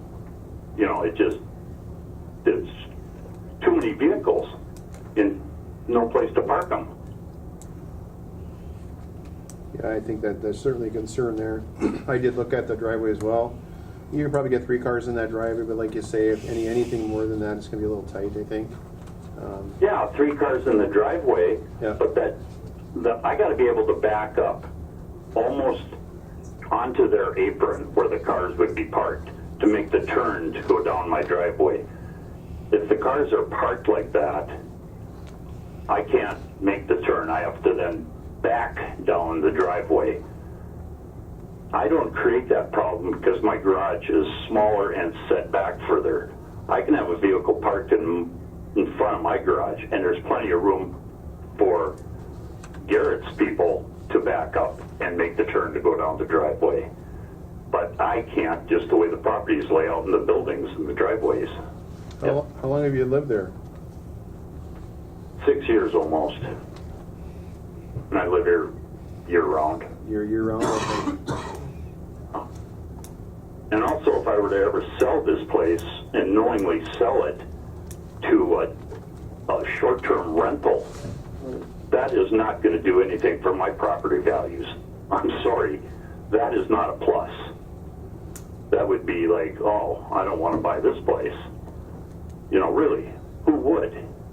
Right? Yeah, it's a matter of perspective, I guess, yeah.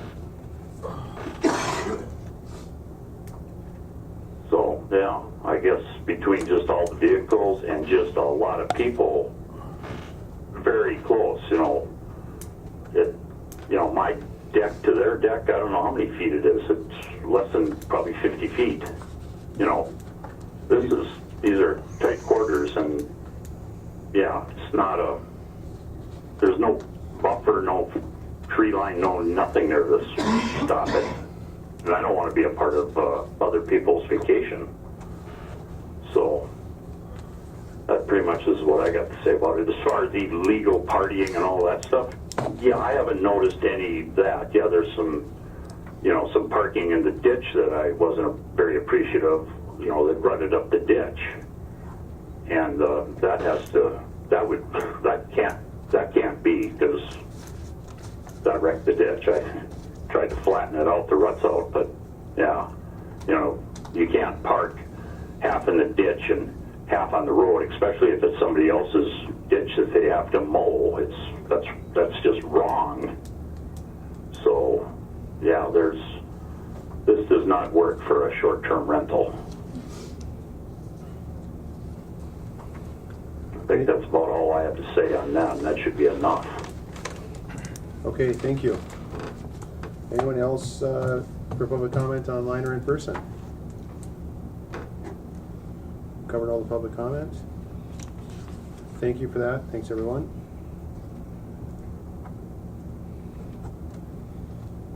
Is everybody driven up there and seen the place, knows where it's at and everything?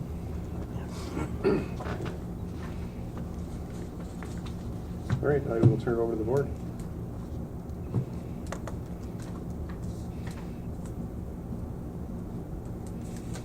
I will follow the motion of the planning and zoning board for denial.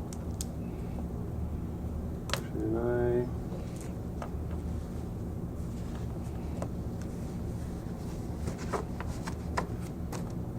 Planning and zoning, yes, planning and zoning. Comments. Do I have a second? I'll second it. Motion by Commissioner Hell, seconded by Commissioner Roach. Any further discussion? Anything else, Matt? Anyone? No. Okay, roll call vote. Commissioner Roach? No.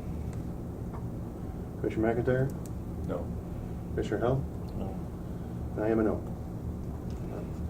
motion is denied for now. And there is a 120-day waiting permit for this, or waiting timeline? Yeah, any. After this? Yep, anything that's been denied can be reconsidered, or, I mean, they can apply for a new application after 120 days. So, again, we're reviewing the ordinances. That'll be done in 120 days. No pressure there. We will make every effort, but that may not be the case. Goes by extremely fast, 120 Yeah, days is yeah. like a snap. All right, next up, Matt. Excuse me. Let me clear my throat. Consider combined parcel rezoning of REZ 2305 and conditional use permits UP 2305. Yeah, so, and I just want to check, is Greg Henham here? Okay, Greg is here, okay. So, and I'll have Greg come up and describe the project, but the Planning and Zoning Commission met on Thursday, September 14th, same night, to hold a public hearing on the combined parcel rezoning and conditional use permit application submitted by Greg Henham, Don Nero. The parcel is located at the southwest corner of the intersection of Highway 11 East and County Road 109 at 2079 County Road 109. The applicant is requesting to rezone their parcel from R3 high-density residential to C2 limited commercial and request a conditional use permit in order to construct up to 9 80 by 144 foot commercial storage buildings. And I know that he's made an edit, and I think he'll describe that, but this is what's in the application. So those buildings that size, with each building having 12 units and each unit having a full bathroom. As per 2.81A of the Koochiching County zoning ordinance, the C2 limited commercial requires approval of conditional use permit for any proposed use. The Planning and Zoning Commission heard information provided by the applicant and public comment. The Planning and Zoning Commission did not recommend approval of the Henham application, and I've included all of the staff report. There was some discussion related to C2 zoning designation, and the question was, there's a list of things, and then there's other within the zoning classification. And the question was, can it be used for any of those things? And the C2 zoning classification requires a conditional use permit for any use. So the application in front of you is for these storage buildings. That's the use that you're considering. No other use beyond what is applied for. So any additional use in the future, another conditional use permit must be applied for, and another public hearing process, and another, it would have to be brought to this board before any new use beyond what's applied here would be able to be used within the zoning classification. So the C2 designation is not a free reign of everything? That's correct. It is only for the particular use that's being applied for and considered by this board today. Okay, so now I'll let Mr. Henham come up and just describe his project, and then we'll go from there. So, Thank you, Matt. Excuse me, Mr. Chairman, this is Jim Hummel. Can I ask a point of clarification before you get into this? Is it pertaining to this, or, because we'll have some public comment here in a Pertaining second. to the previous motion, I understood the motion was to accept the Planning and Zoning Commission's recommendation to deny Mr. Larson's application, yet I heard all the commission members say no. Did I not hear this correctly? Well, we're denying the existing on the table motion.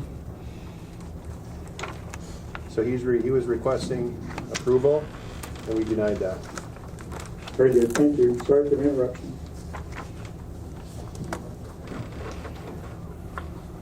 Go ahead. Anyways, I don't know how much you guys know about the project, but so this is a high-end storage unit. We call them, there's classifications, call them man caves, workshops, car condos. They're all over in Florida, they're all over in Minnesota, just not up here yet. So each one of these buildings is again 80 by 144, split up into 12 units, which is 22 to 26 feet wide, 40 feet deep, and it's just like a garage, like a shop, but it's got a bathroom in it. And so my demographic of who, or my target market, would be tourists that are obviously fall in love with Rainy Lake, and this is their go-to place, whether it be winter or summer, where they can store some of their toys here and make it easier for them to come and go back and forth from wherever they live. Obviously, people mostly live a long distance from here. And there'll be times where they'll work on their stuff there, from their UTV to their, waxing their boat to whatever it may be, snowmobiles, and the bathroom is there just to provide a bathroom if you're there for a long period of time. At no point will they ever be allowed to stay overnight. That'll be, hopefully that's part of my conditional use permit, which I've requested for, being part of the conditions, as well as it'll be in our lease agreement for anybody who rents these units. And obviously we'll have some exterior cameras. We'll have a part-time staff that'll run this operation on site locally. Obviously grass and snow and building maintenance and just things that need to be dealt with. Location is a big part of this thing. Again, with my demographic and the location of where the heart of the tourist area you guys have here, as well as this can also provide cabin owners, lake homeowners, people with non-conforming lots that cannot build something that of this size just because it's physically impossible, or it creates needs for variances and issues with neighbors, and we get that, and shoreline constraints. So this allows them to have that facility in a short distance from their cabin or home, whatever. I proposed 9 buildings in there, which, and again, these will be built on demand. These are obviously very expensive buildings, $1 million to $1.4 million per building, so I can't let them sit there empty. It's just physically or financially impossible.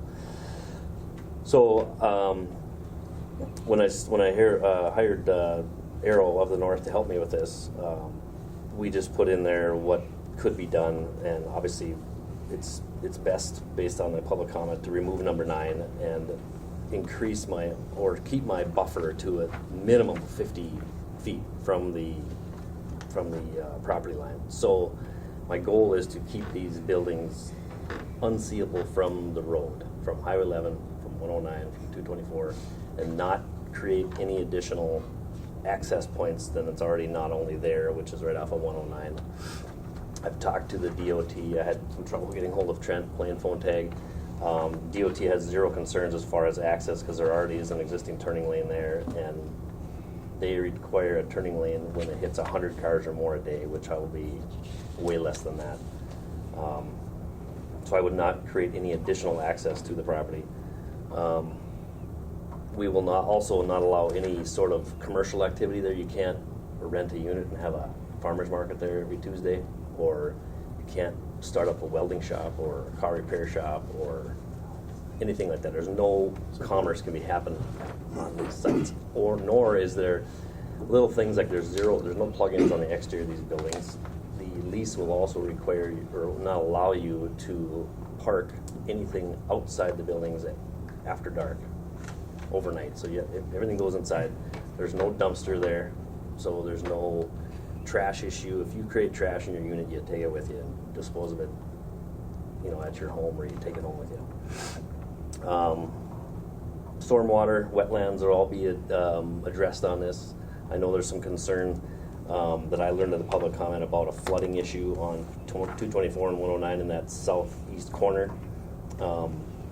I hope to help be part of the solution for that, not only with my stormwater plan, with the buildings and the impervious surface that we'll add to it, but I think I can also be a part of the solution to that, that flooding that happens there in that drainage way. My septic, from my From other operations in the state, I've talked to a few of them as far as the amount of septic these things create. Gentleman in Hutchinson, Minnesota has one of the easiest, 21 units in 3 separate buildings. His average use per unit per day is 3.5 gallons. So he has guys that come there every day to tinker on their classic cars or their snowmobiles or whatever they do in their garage, you know. And he has people there that come there twice a year, put the snowmobiles away and bring the boats out. So it's very light use, you know, as far as traffic is concerned. Let's see what other things that obviously surveillance. We'll have surveillance around the exterior of the buildings. We can put a sign up on the you know, if you see any suspicious activity, we could put a sign up on the entrance, small sign, not a crazy big sign, but obviously I'll have response time. And that phone will be answered 24 hours a day. And so.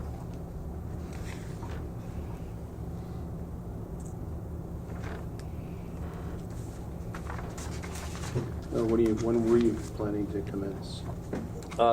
With approval of construction, you know, probably next summer, I guess, would be my earliest. I mean, I have to have time to test the waters and make sure this is, you know, there's obviously a lot of risk here. Again, I can't build a building that size and not have it, you know, some decent occupancy percentages. So, but these have worked well in numerous other communities. I just received approval, or I was given approval in St. Louis County. I have some acreage south of Tower.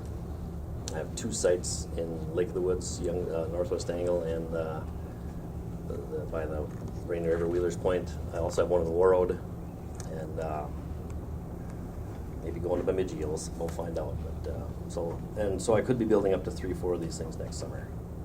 But the response that I have from other business owners in this type of setup, they're a great thing for them. They're a great thing for locals to have this facility. It's also for and my niche is kind of going after the remoteness that we all have up here and the distance that a lot of our tourists come to visit these places and eliminate having to drag their stuff back and forth every weekend. And maybe makes it easier for them to travel here. Yeah.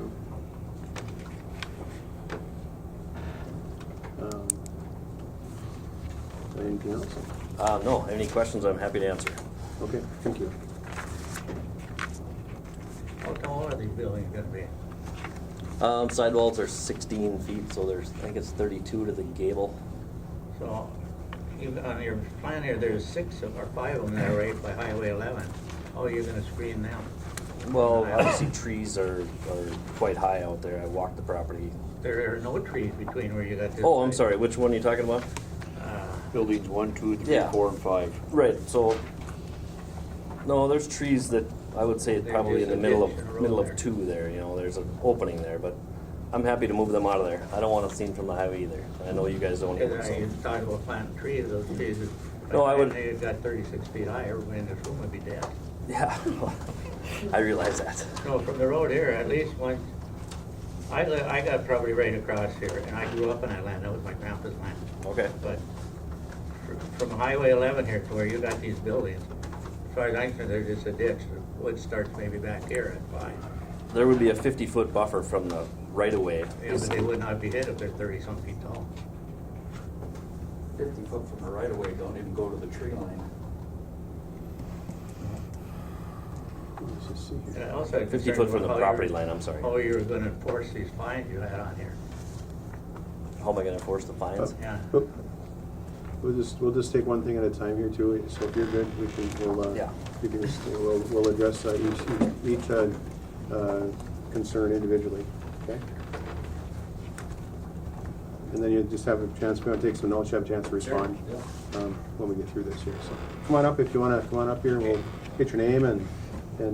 My name's Vernon Swenson. I just have some concerns about this.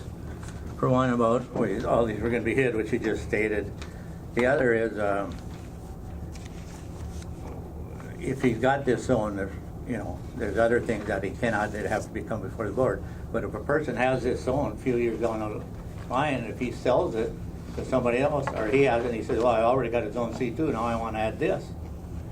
And also, from right where you see that property, there's 4 other pieces of property within eyesight they're not as large as that property, but they're all big enough to put buildings up on. If you allow him, would everybody else, the other 4, be able to get storage buildings for boats and stuff? Not necessarily, no. Well, how can you give him that storage and deny somebody else who's right across the road from him? Well, that's kind of the idea of what it is. What's on the property to begin with. Right now, this is vacant property, I believe, other than trees and a creek running through it. Okay, so there's really nothing on here that I'm aware of. What happens if there's a piece of property that just has 1 storage building on it right now? I don't follow. Is it a private storage building or is it for public use? Private storage building. Well, then it's private. Right, but why can't that person come to get permission like he has to build 3, 4 more there for boat storage? They could. And would you deny that one if you don't deny this one? Oh, not necessarily. I mean, a lot of I think the way that we're looking at this is what this development is going to be, the location of the development, and the concerns of the adjacent property owners. That's the biggest thing. It really is, because you know, we want this to be. I mean, and I know the developer wants it to be. You know, but the developers can say a lot of things, but what they do is different. And I've thought of what you said with the C2 stuff too. When you're looking at this here, yes, this could be a ploy to get a C2 designation and then sell it to a C2 developer. But that C2 developer, whoever was to buy it from that person, that they would have to come back to this board right, again. But they also got something started there to be. I think it would be easier for them to get more. No, not necessarily. It truly is. It isn't a slam dunk to anything. We really do consider and take the time to consider what's the best thing to do. And if honestly, it's. I got a question about the staff on site to manage. Is there going to be staff there all the time, especially at night, to monitor? Nobody's staying in there. There are no cameras inside. How do you know what's going on inside? If it's got a heated and it's a full bathroom, a lot of people that are renting are going to say, well, I rented, I can stay there. Well, but under the current request, they're not allowed to stay there. Well, who's going to enforce that they did? Well, if there's knowledge of that happening, then that would fall back onto the planning and zoning to enforce that action. But he said he's going to fine people $500 if they stay overnight. I don't know how he's going to do that.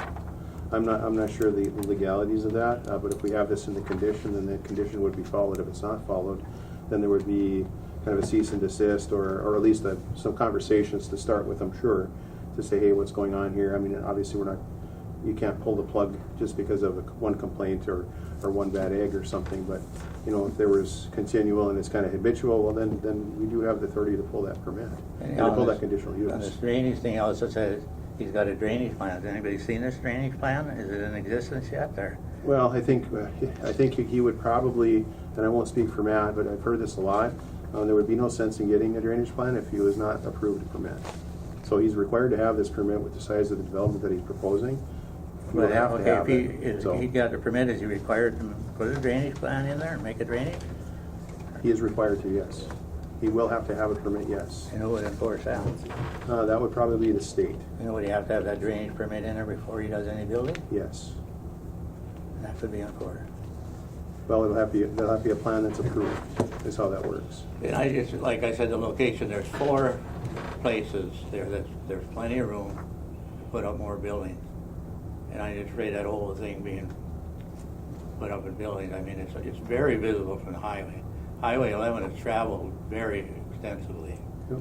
And, you get a 36-foot high building, and you have them lined up, and you start to want to get 2, 3, whatever. That's going to be one big eyesore that people who own property close by there are not going to like to be looking at. Right. I just have one more request. There was people that were I didn't make the first meeting because I was out of town. And there were people that wrote a lot of letters.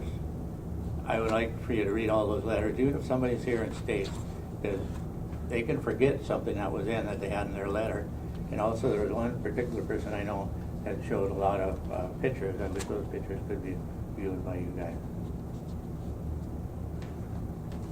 Okay, we'll do that. Thank you. Thank you.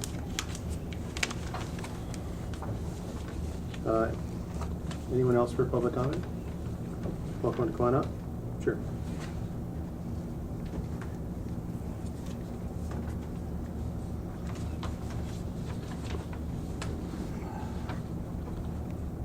My name is Bruce Schmidt. I'm speaking loud because I'm tired of sitting in the back here and can't hear you. I could ask all these people, raise your hand if you can't hear. You can't hear you people. You gotta have a mic system. Not being grouchy, I'm just telling you what's happening. I know I'm old. I don't hear very well. Okay, I'm opposed to this going from residential R3 to commercial R2 for the following reasons. Each of these buildings is going to have a full-size toilet.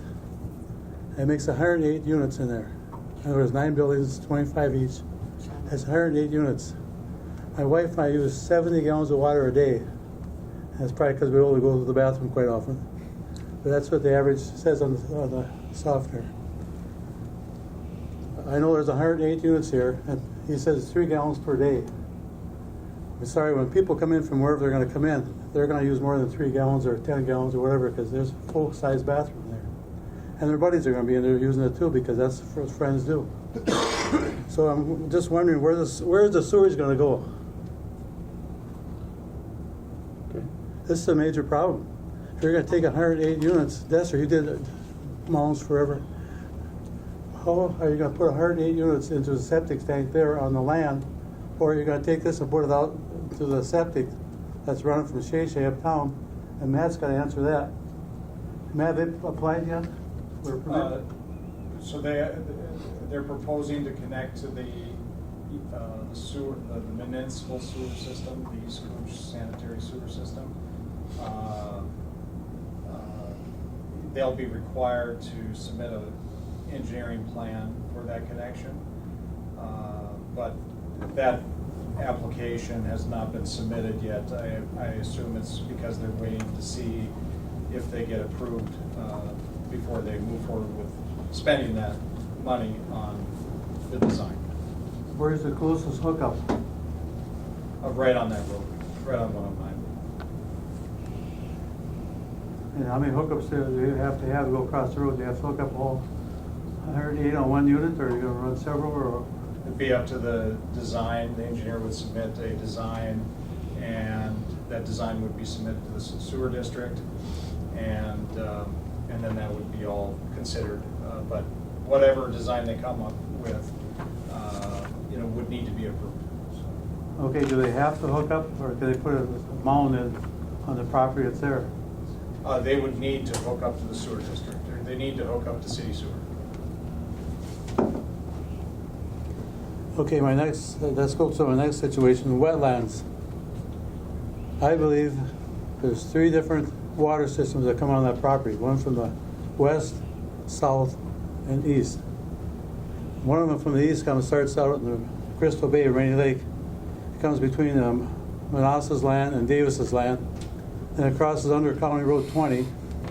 It goes on to Connie and Dwayne's land, and it goes on to Vernon and Shirley's land, under County Road 20, then back over to Highway 11 east.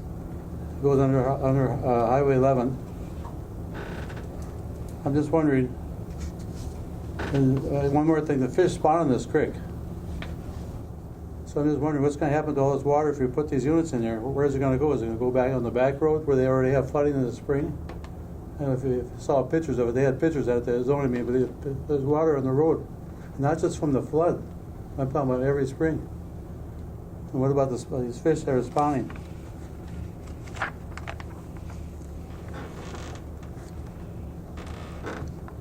Okay, has there been a rental contract? People are talking about a $500 fine. So let's say I come from Minneapolis, I come up there, 12 o'clock at night, I drive my car in there, crawl in bed and sleep till 5, 6 o'clock in the morning. Who's going to police this? And then they come out and give you a $500 fine. Well, just ignore it. The sheriff's not going to get involved. Who's going to collect the $500? And they're going to have more than people that are going to be fixing it. He said fix their 4-wheelers or boats or whatever. Okay, as that road goes down the Lindstrom Road, it takes a turn, you can go right in the woods there onto the snowmobile trails, the Thunderbird and wherever. So it's gonna stop people from coming in late at night, hopping on their snowmobiles and four-wheelers, whatever, and go out and take a ride through the woods. The neighbors are gonna be hearing noise all night long.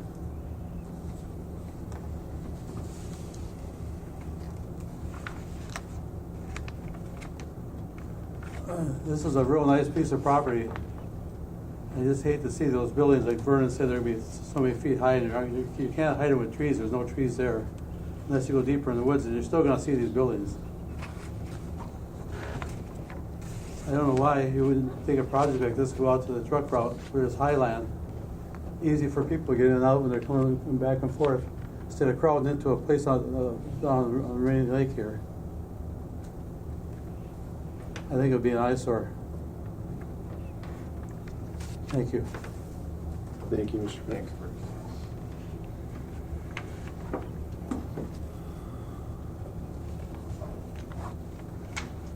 Next for public comment?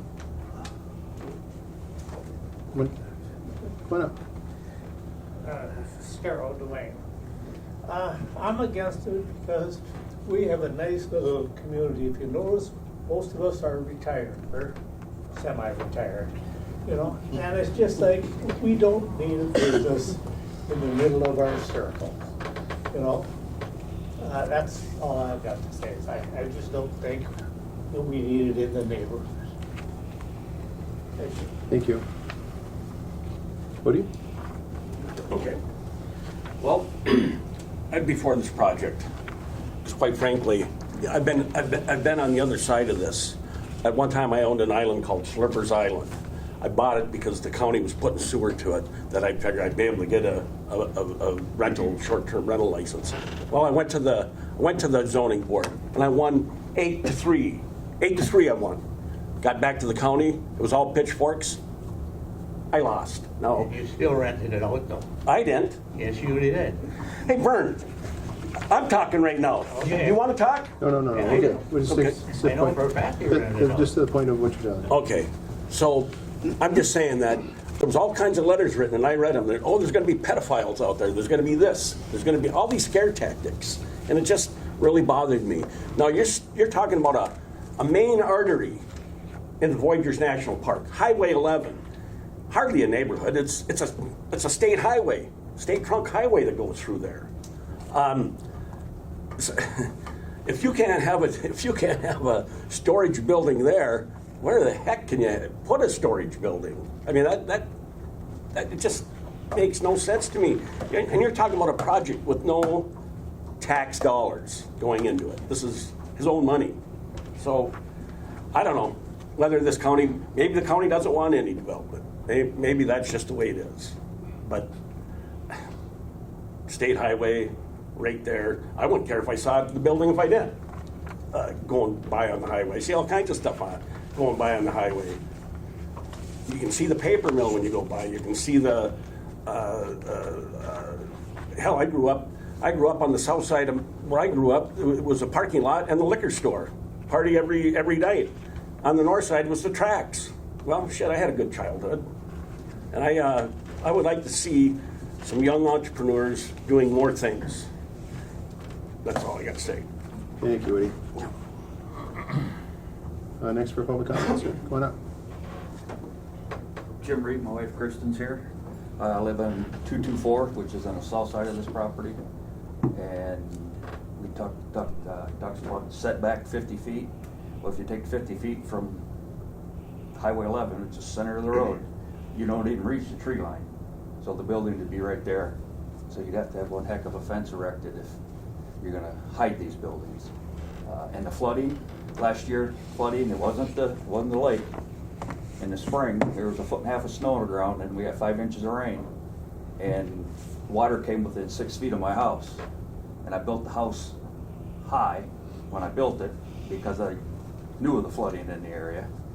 And I'm glad I did, otherwise we'd had a wet house. And that creek runs through there. I don't know how you, with the setback, you have to be off the creek and off the road, and your 50-foot setbacks, there's no room. It's unnecessary there. There's lots of other property in this county, or this city, that can be used. And hook the sewage, that's great. Where's the water coming from? I can tell you about a well. They're not cheap. And treating the water out there isn't cheap either because it's got a smell of its own. And yeah, it's not cheap to have that system installed. I did it. I had a well drilled and paid dearly to have the water treated so it don't stink. And yeah, sure, there's going to be stormwater and sewage. And in the other meeting, I talked about oil water separators because people are going to be working on their cars. And I was a mechanic for 40 years, and I know how mechanics are, and rednecks, and there's going to be oil dumped down the drains. It ain't going to get hauled to the city and disposed of, so there needs to be an oil water separator on site so when that happens. And they have to be maintained and pumped out annually and inspected. Flame traps, things like that. Flame traps, all that good, yeah, all that good stuff, yep. So, thank you. Thank you, Jim. Anyone else for public comment? Why not? Gary Harms, I live right across the road from where this proposed development is. My wife's married. We got the property on 224 and 109. I'm the one, along with my wife, who submitted the photos of the flood and the drainage issues, and I want to make sure that you have looked at those, see what the issue is there, because it happens every spring. And if you've got a creek running through there, I don't believe that, I know he's got some good engineers, he says, but how do you reroute a creek? And fish do come up there and spawn, I can attest to that. There's people that come up there and get suckers out of there in the spring and stuff. It is a spawning area. It's just that end of it for sure, there's a reason it's never been developed. And I think it's because of that. The water runs through there, and do you have these pictures? No. I've seen them. Somebody showed me a picture of the road. Yeah. I seen it earlier, yeah. We washed the road 224 out last year. So 2 doors down from there's Jim Reed, who just spoke, next to me to the west, and then next to him is Jensen's. And it runs through there, under the road, 224 washed out. It ran through the woods there, flooded that whole corner, and it runs across 109. So that end of the property, if you put roads in there that run east-west, like it says in the proposal, you're essentially creating a high spot there. Where's the floodplain? Once that road's in there, then where does it go? It's gonna come back towards our homes. I don't know how you would ever control the drainage in there when there's that volume of water that comes through there each spring. And at the last meeting, he said, I don't know if he changed his rental, because it wasn't 900 or 1,300 a month was what these rentals, each rental's gonna cost.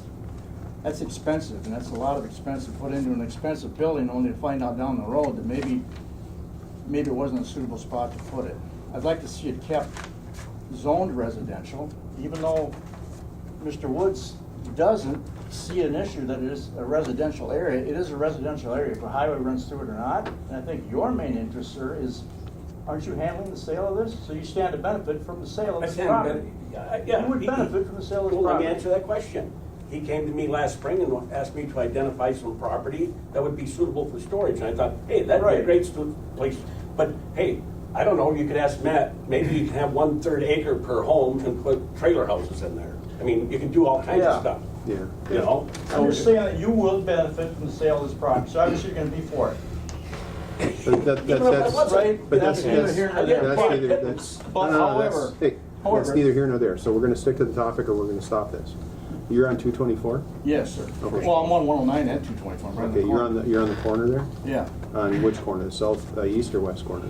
Southwest, right there. You're on the southwest corner, okay. So you are directly across the road from the corner of whatever proposal this is. I'm not dissing Mr. Woods. I just want to make it clear that Well, it doesn't matter what he's doing. That- He's gotta make a living too. that so. there's better spots to put it. Well, Rather than in an area that's already zoned residential, put it where something's already zoned commercial, where you've got more space, such as the truck route or somewhere. It's not that far away from the lake, and it makes more sense to have it in an area that's probably gonna be easier to develop, easier to build these buildings, and less feedback, and you won't have the stream and flooding issue. Yeah, and I'm not gonna speak as an advocate, but you know, there will have to be a Right. rainwater discharge plan. Right. So that's something that if anything were to move forward on that property, Right. whether it be housing development, whether it be storage development, they're still gonna have to have that plan. So either way, that's, Right. so just, and I know that creek there, I don't know the legalities of that, if that's an actual designated creek. They probably have to have a 50-foot setback from that creek, or is it 25? So the creek is not on the protected waters list, but in the proposal, they proposed to be 50 feet, keep a 50-foot buffer from the creek. Okay. A wooded buffer, I believe. Right. And I'll let Mr. Hannon try to express what his plan would be there. But they also would be required to have a stormwater permit that would deal with water.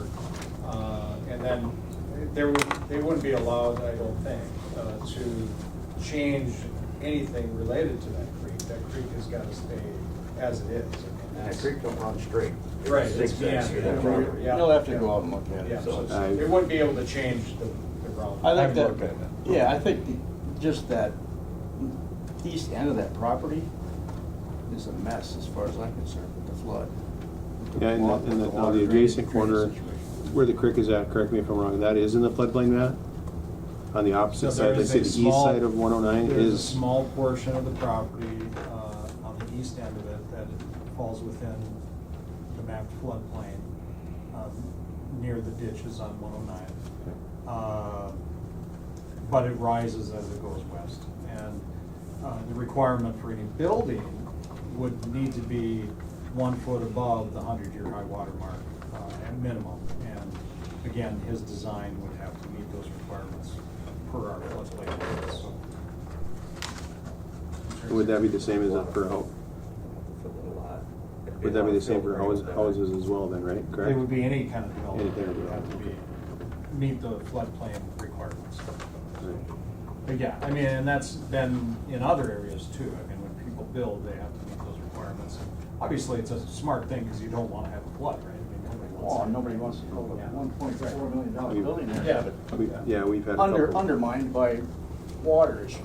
Yeah, we've had a couple of tough years. But the C2 zoning ordinance says the building height, you mentioned 32 feet, but I see it says 30 feet, so that's just the height requirement, number 5. I think it's- Height shall be 30 feet, maximum building height. I believe you mentioned 32 feet. Does it have to do with a foot within the gable though, or something like that? Isn't there the sidewall? Yeah, the height's measured from the ground to the midpoint of the gable. Right, okay, so that's. So you'd have to meet that requirement. Right, Yeah. right, okay.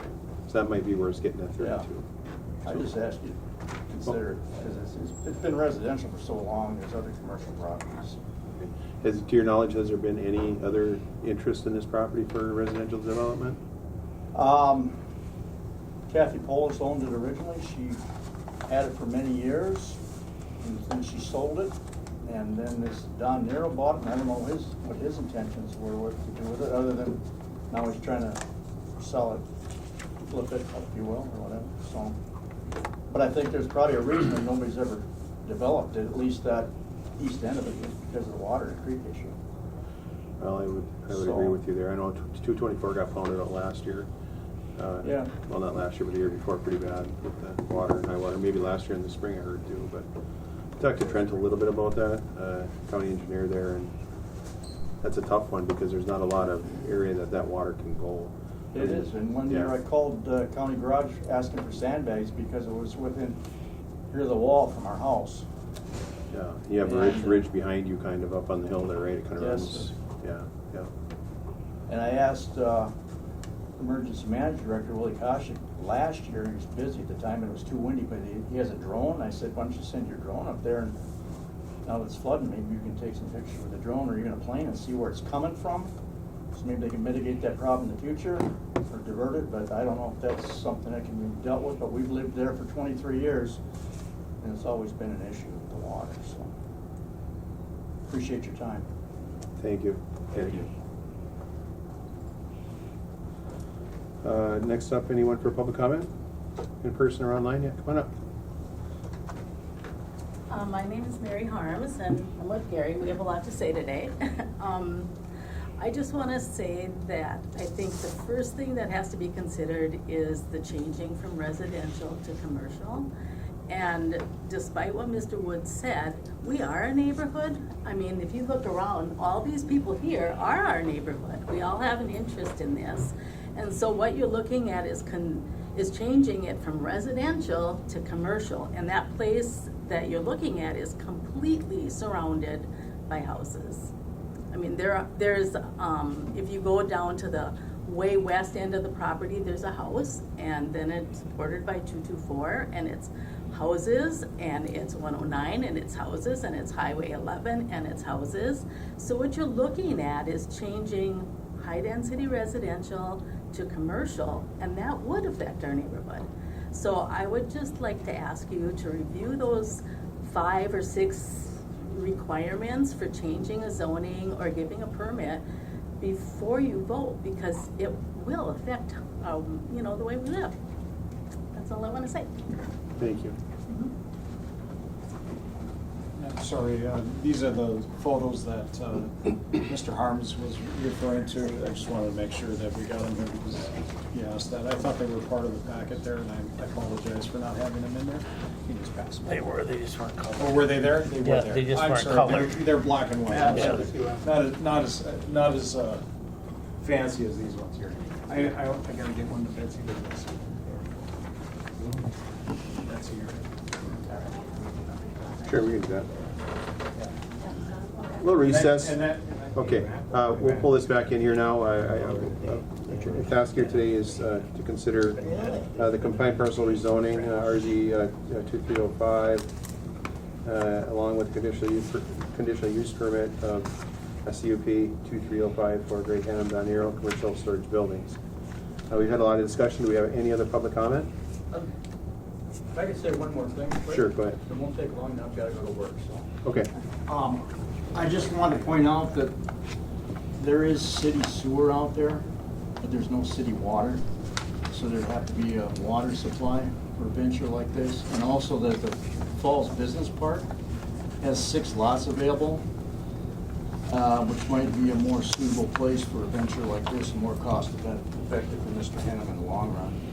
So that's all I want to say. Thank you. Thank you, Gary.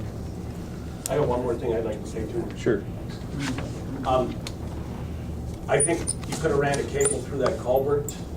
In fact, you should have a cable through it every year, and then you can tie a tire onto it and run it right through that culvert, and there wouldn't have been any flooding. Right. Engineer Woody. Yep. Could I got one more thing. Yeah, one more. Okay, go ahead. Pardon? Go ahead, please. Well, I just wanted, what Gary said about the industrial park there, all those lots, there's city sewer water there. It's build-ready site, I don't think you need much fill there at all. And another thing, this area here, I think Connie, maybe Arms and Bob, they all live back there, they could attest to how many deer are in this area, of wildlife in there. Connie knows more about that than anybody. He gets $400 or $500 worth of plants destroyed every year. Anyone else? I'd like to add that there's actually 2 creeks. I know a lot of attention went to it. It should go to the main creek, the southwest corner there. But if you go up to the northwest corner, there's a lot of water that flows into that area. It goes under Highway 11 East, goes behind Dwayne and Connie's land, across the road underneath Highway County Road 20. That really flows in the spring. There's a lot of water coming off that property. And where's that water going to go if you put those sheds in there and you detour all this? Where's that going to go? This thing runs for 4, 5, 6 weeks and it runs hard. The second thing is, I was home yesterday to change the oil on the 4-wheeler and the pickup. I'm not going to take that garbage and put it in the back of my vehicle and drive it out to Minneapolis or wherever. Where's the garbage going? Garbage is a major problem here. There's no pickup, everybody's on their own. Well, garbage is going to be the ditch, it's going to be along the woods, it's going to be there somewhere.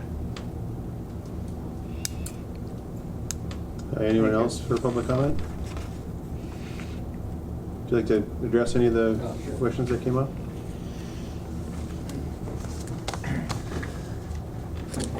I just have a couple things. The height is 30'8" to the top of the gable. I looked at my plans. Again, with all the concerns and everything, I get it. I mean, I understand that's why the conditional use is conditional use for some very specific things, and you guys can put any number you want on those. So, from anywhere from a 50-foot buffer strip, a treed buffer strip, I don't want to see these buildings on the highway any more than you guys do. So, 50-foot buffer strip, it also creates some security for the tenants.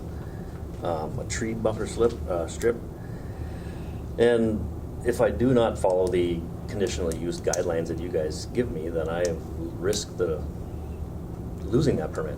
Well, I'm not going to build buildings this expensive and risk losing that. It's suicide. So there's a huge, that's a very, very poor business plan.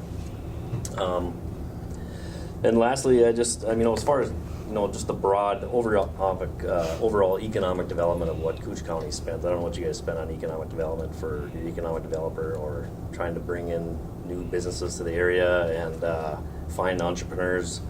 But I think this is part of what that looks like, is bringing in entrepreneurs that want to spend their own money and bring in commerce and build economic development and something that will complement the area. And this is a huge project. It could be just one building. It could be 6. I don't know. I guess for a lot of these comments that I'm hearing and issues, to have that 50-foot buffer and a stormwater plan and a wetland plan and all these things that are required that you guys can make me do, which I hope you do, because that's just, and actually I think the state will actually require me to do. It's much better use for this property than a housing development or a mobile home park or something that could be much different look from everybody's neighbors in here versus still seeing the trees. So that's all I have. Thank you. Could I speak again one more time? No, I got some pertinent information. no, you're good. Thank you. We're done with public comment. So I'm going to turn it over at this time. I'll turn it over to the board.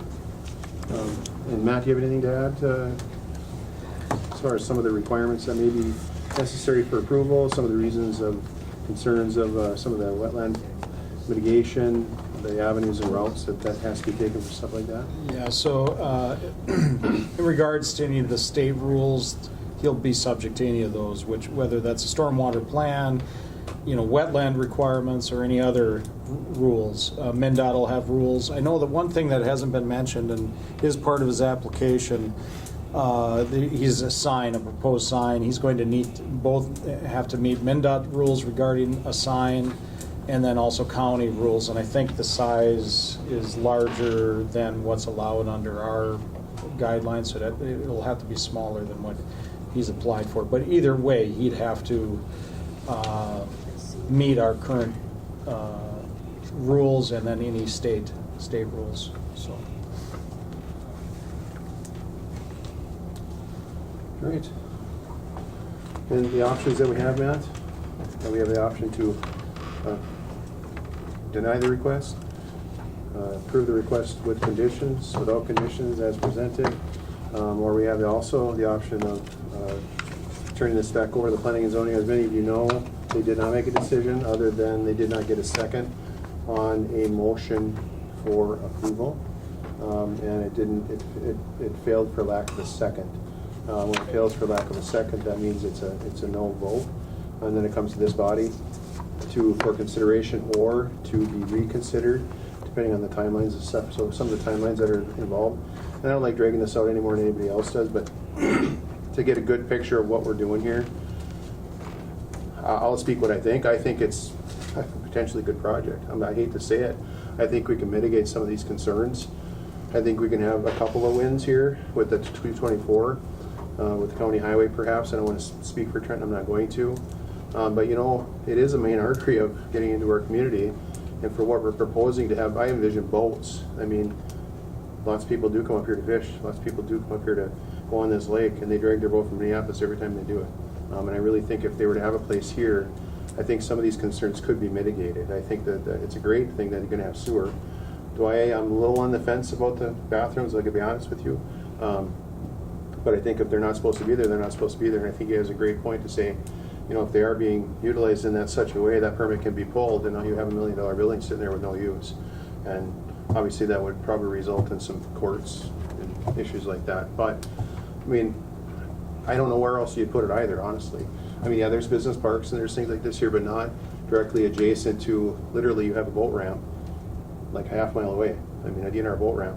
And if you don't have parking there, you can run your trailer back over here and park it. I mean, to me, it would get people out on the lake, it'd get people to be able to be out on the lake without having to, you know, either clam up every parking ramp all the way up to BNP, because on a nice weekend, every boat ramp's full, every one of them, all the way up the lake, parked in the ditches, so on and so forth. You know, I think it's a great idea. I certainly appreciate Ms. Shannon bringing this idea to our county too. But then I see the concerns of the property owners, and you're the ones that are living there again. And you're the ones that are going to have to live with it if this, you know, if this sort of go through. So we want to try to mitigate as many of these concerns as possible. On the flip side of that, we sometimes need to do stuff too. We have to have development in the county in order to, you know, if you're here to hear the tax levy rate, you know, buildings like this here help lower that. They really do. I mean, it may take a little bit at a time, but if we're not a county that can work with developers, developers won't come here. And we will be more and more taxes because we have the same amount of roads, we have the same amount of, you know, staff sometimes. Sometimes we get more efficient, we can, through attrition. But, you know, these costs are going to continue to go up, and this is one of the ways that we can develop our county, but obviously we want to be considerate of everybody's wishes and wants to. And I don't want anybody to be interrupted. I don't want their peace and quiet to be interrupted. You know, if you want to quiet on a Saturday night at 6 o'clock, well, then you want to quiet on a Saturday night at 6 o'clock. You know, I mean, I understand that. So those are some of the things that, but on the flip side of it, I really think I think we could work with this here and have some requirements on this property to where we have buffers, we have setbacks, we have requirements that need to be followed. And if they're not followed, we have the option to revoke that permit. So, but at the same time, you know, we have a kind of a decision to make here. Planning and zoning kind of kicked it to us for lack of a second. However, we do have a timeline that we could kind of give that back to them with some maybe some more guidance to carve this out a little bit more. I don't know if nobody wants to go through this again. However, that is the true body that where it should go through. They got a lot of great people on that board. They've been doing it for a long, long time, and I think their vision would be helpful too to see what we could do and what we couldn't do. You know, I'm concerned about the drainage too, but there's going to be a drainage problem there, whether it's houses or any type of buildings here. We have storage buildings on the way up the lake. They're not even look half as nice as these here, unfortunately. I mean, you know, I'm just saying, you know, there's, but I mean, if there was some regulations and rules that we could put on here, I shouldn't say rules and regulations, nobody likes that, but, you know, if we can actually kind of follow some of these things here to the best of the ability, I think Mr. Hannon has a point. He's investing a lot of money into these buildings, and I don't think he wants to jeopardize that investment. I sure wouldn't, you know, whether I could afford to or not. I don't even know that would be a poor deal to jeopardize that investment. So, but at the same time, or do we have a decision? We can deny. We can a motion to deny. We can motion to approve with conditions, or we could motion to resend this application to the Planning and Zoning Committee, which would meet again in middle of October. Yeah. But then we'd have a pretty tight timeline. We have a tight timeline, so the date for decision on this application is November 10th, 2023, unless the applicant provides us an extension to that timeline. So you could ask the applicant right now if you wanted to provide us that extension. What's the November 10th, you said? November 10th, a decision must be made on the application. Deny or approve. If no decision is made, it's approved. So you can't, I mean, it would not be my recommendation to do that, so. And we're on just tight timelines as far as the Planning and Zoning Commission, because we typically take applications 30 days prior to the meeting, and we have a bunch of noticing, and you know, we'd have to renotice the meeting and do some things to, you know, provide the public the chance to know what's going on, so, and advertise. So it's tight. And I guess the question is, would the applicant provide us another month for a decision, which would make it a lot easier for us. Mr. Hennon, what do you, No, talk to new business here. excuse me? I need to get that decision today. I guess I'm asking that, I guess. Well, then what we're asking for is a 30-day extension from the November 10th timeline. To send it to planning and zoning. Planning and zoning meets about the middle of October. We could schedule a special board meeting before November 10th to have a decision. Or we have a regular board meeting usually the second Tuesday of the month, I believe. Yep. So We're just gonna be really tight to the November 10th decision deadline, and so to allow us another 30 days would certainly make it a lot easier for us to complete that. It's not to say we can't, I mean, we'll, if we have to, we'll meet that timeline, but if there's something you could do to help us out, I'd appreciate that. Yeah, so I guess what Matt's asking is if you'd be willing to file an extension for 30 days from the November 10th. And that's totally up to you if you don't want to. We can make the timeline work. We can decide today. We can do many things here yet. So if we can work on it through planning and zoning and maybe have some more information for those people to look at. Maybe we can do a site visit if that's okay with you. Go out on site. Maybe we can have some of the property owners go out there, see some of the direct concerns.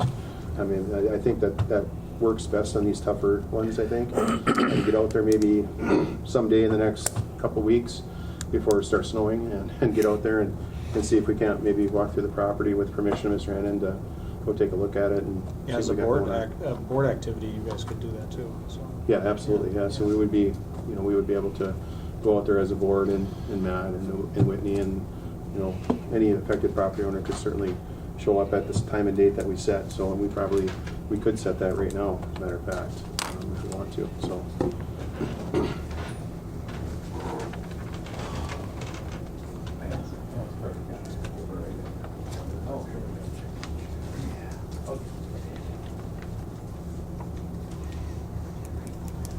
So the planning and zoning, Matt, meets.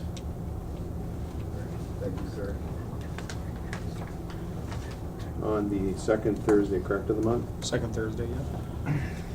So the second Thursday of the month in October is the 12th.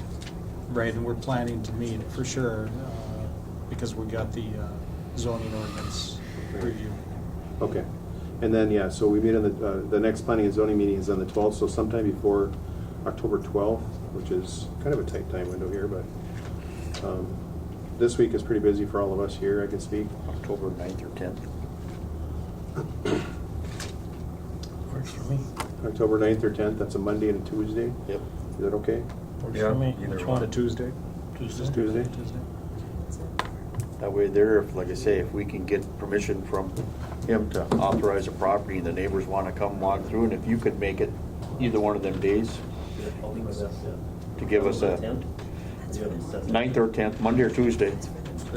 We're all available. Tuesday is the best. Tuesday? Yeah. What time, 9 in the morning? Whatever, 9:30. Isn't that our board meeting? Is that- October 10th? Do you have a board meeting on that day? Correct. We do? So you have a board meeting on the 10th, so you can't do it in the morning, you could go after the meeting. Or it before could the be, meeting. it could be committee of the whole, right? I mean, that's what it would be. Yeah, we could do. Yeah. What kind of an agenda we can have, It's KDA And Kyle, you'll be doing budget reviews.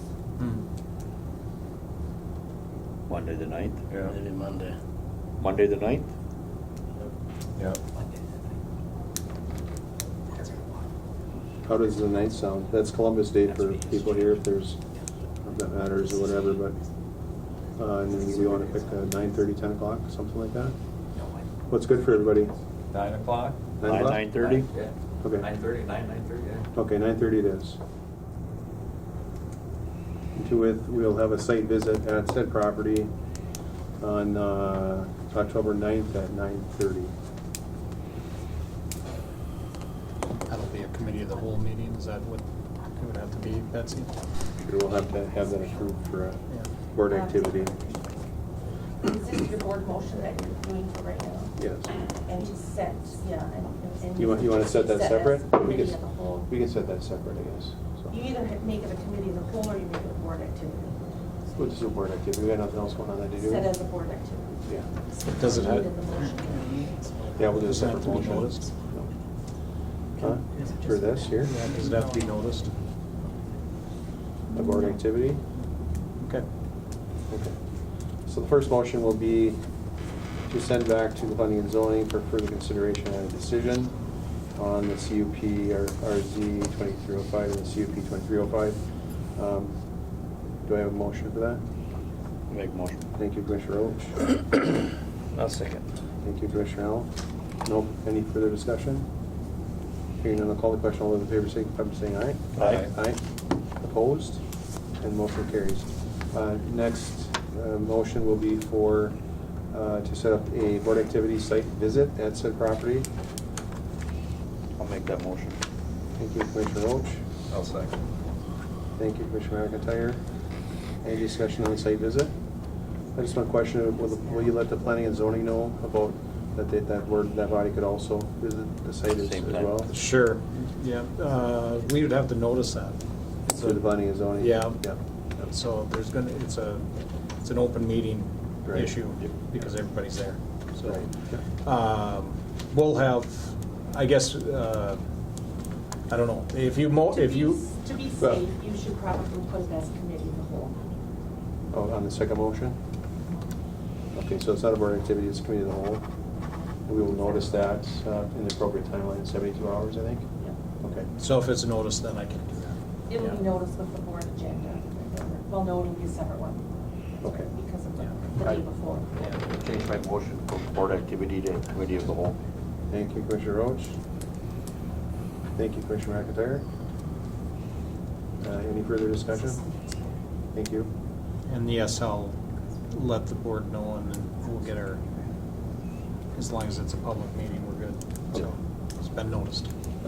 All right, if there's no further discussion, I'll call the question. All those in favor signify by saying aye. Aye. Aye. Opposed? And motion carries. Well, thank you all for being here, really taking the time.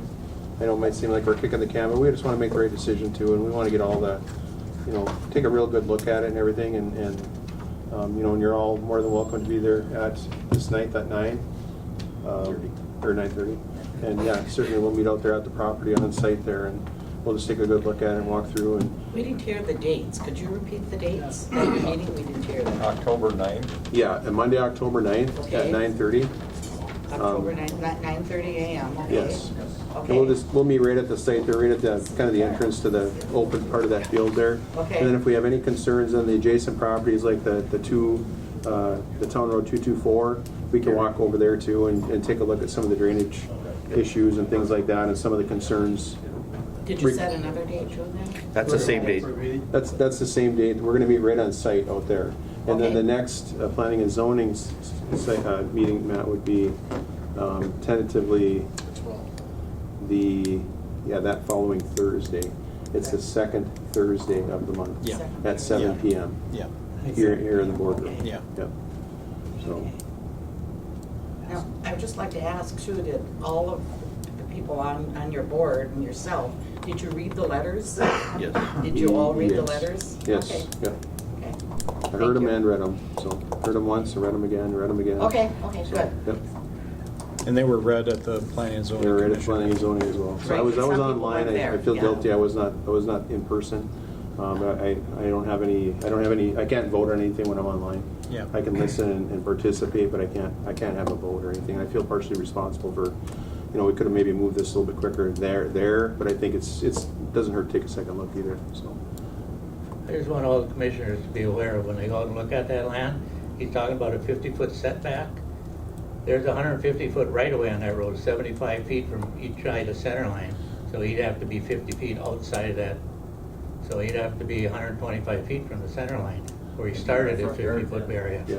Well, we'll maybe ask Trent if he could give us a sheet, maybe 11 by 17 that we could have available of that property, maybe through, or maybe I can get it through GIS too. I guess maybe if I can get Mary Jean maybe work Yeah, something up. we can label what the right of way is through, Okay. the MnDOT right of way through there. Right, and we have a county road right away. It's shown on the survey of the data we have. Okay. The right of way, and 109 is shown as 33 feet from center line. So the 66. survey shows the right of way. The setback or his proposed buffer would have to come from the edge of the right of way to whatever I guess whatever you guys approve, but I think what he's suggesting is from that right away. Well, it's good to note that because Yeah. the county property lines do go to the center of the road in most areas. So your property line is up to those, so if you say from the property line, well, Yeah. 50 feet wouldn't get you, probably just barely in your front yard, Yeah. so. Yeah. That's a good So point from to the make, right but of way. we're gonna go, Yeah. when we do this here, it'll be from the setback of that road right away. Yeah. So if it's a 66 or a 150 or a 100 off the state highway, that's what it will be for the surrounding areas there on 109, 224 and Highway 11 East, so. If it's considered even, it gets that far, so. But the survey already shows all the right of way. Yes. 150/33. Does it have distances on the survey? It does. Well, maybe we'll just make sure we have that for everybody when we. And if we need to update or add anything, I certainly can ask the applicant to provide. Okay. All right. Well, thanks everyone again. Hope to see you guys all there Oh, you will. on Monday. You only have to walk, short walk. I'm gonna show up in style. You can ride your four-wheeler? No, John Deere 60. There you go. Pull you out of the mud when you're all stuck in it. I owe Ricky one anyway. Okay, thank you. I only pulled you out once, we're good. Thank you. Thank you, guys. Thank you. Thank you. Thank you. Thank you. Thanks. See you on the ninth. One last item here. Certified delinquent solid waste service fee. You're still list. here? You know, you don't get a cot in here. You cannot sleep in this room. Oh, so it's an annual obligation of the county auditor to certify the list of commercial, non-residential entities which have not paid their annual solid waste service fee. And I do have a list of it. So we took payment, you know, for as long as we could to try to get people to, so they were not on this list, so we developed a list here at the end of the day yesterday.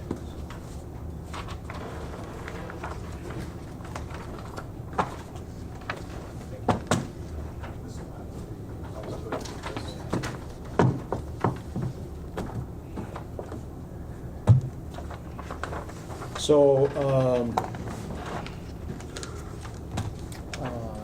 any entity which, entities that do not pay the fee by the date of certification by the county board will be listed on the delinquent commercial solid waste service fee list. The county auditor will add the delinquent fee with a 10% penalty to the tax statements due in 2024. And I recommend the county board certify the delinquent list so they can be added to the tax statements next year. And like I said, we accepted payment as long as we could so that the list could be as small as possible. I think tomorrow's the day, right? The 25th? Or no, today's the day. Yeah, today's the date when we certify it. Yep. So anybody that wants to pay after today, if you certify the list, would not be able to. And we need to certify the list prior to October 1st, and that's why it's here today. Okay.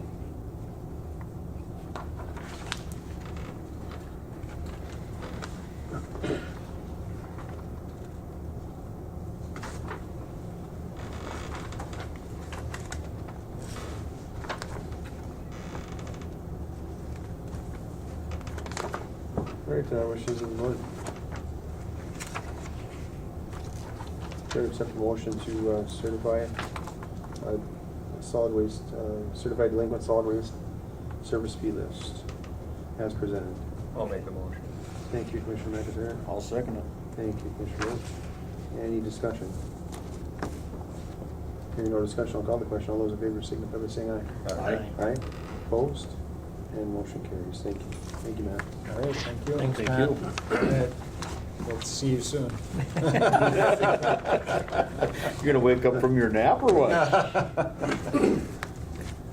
At this time, it's for public comment. Is there anybody in person or online for public comment? No takers. I would ask for a motion to adjourn. I'll make a motion. Thank you, Commissioner Roach. Thank you, Commissioner Hill. All those in favor of adjourn, say aye. Aye. Aye. Opposed? And we are adjourned.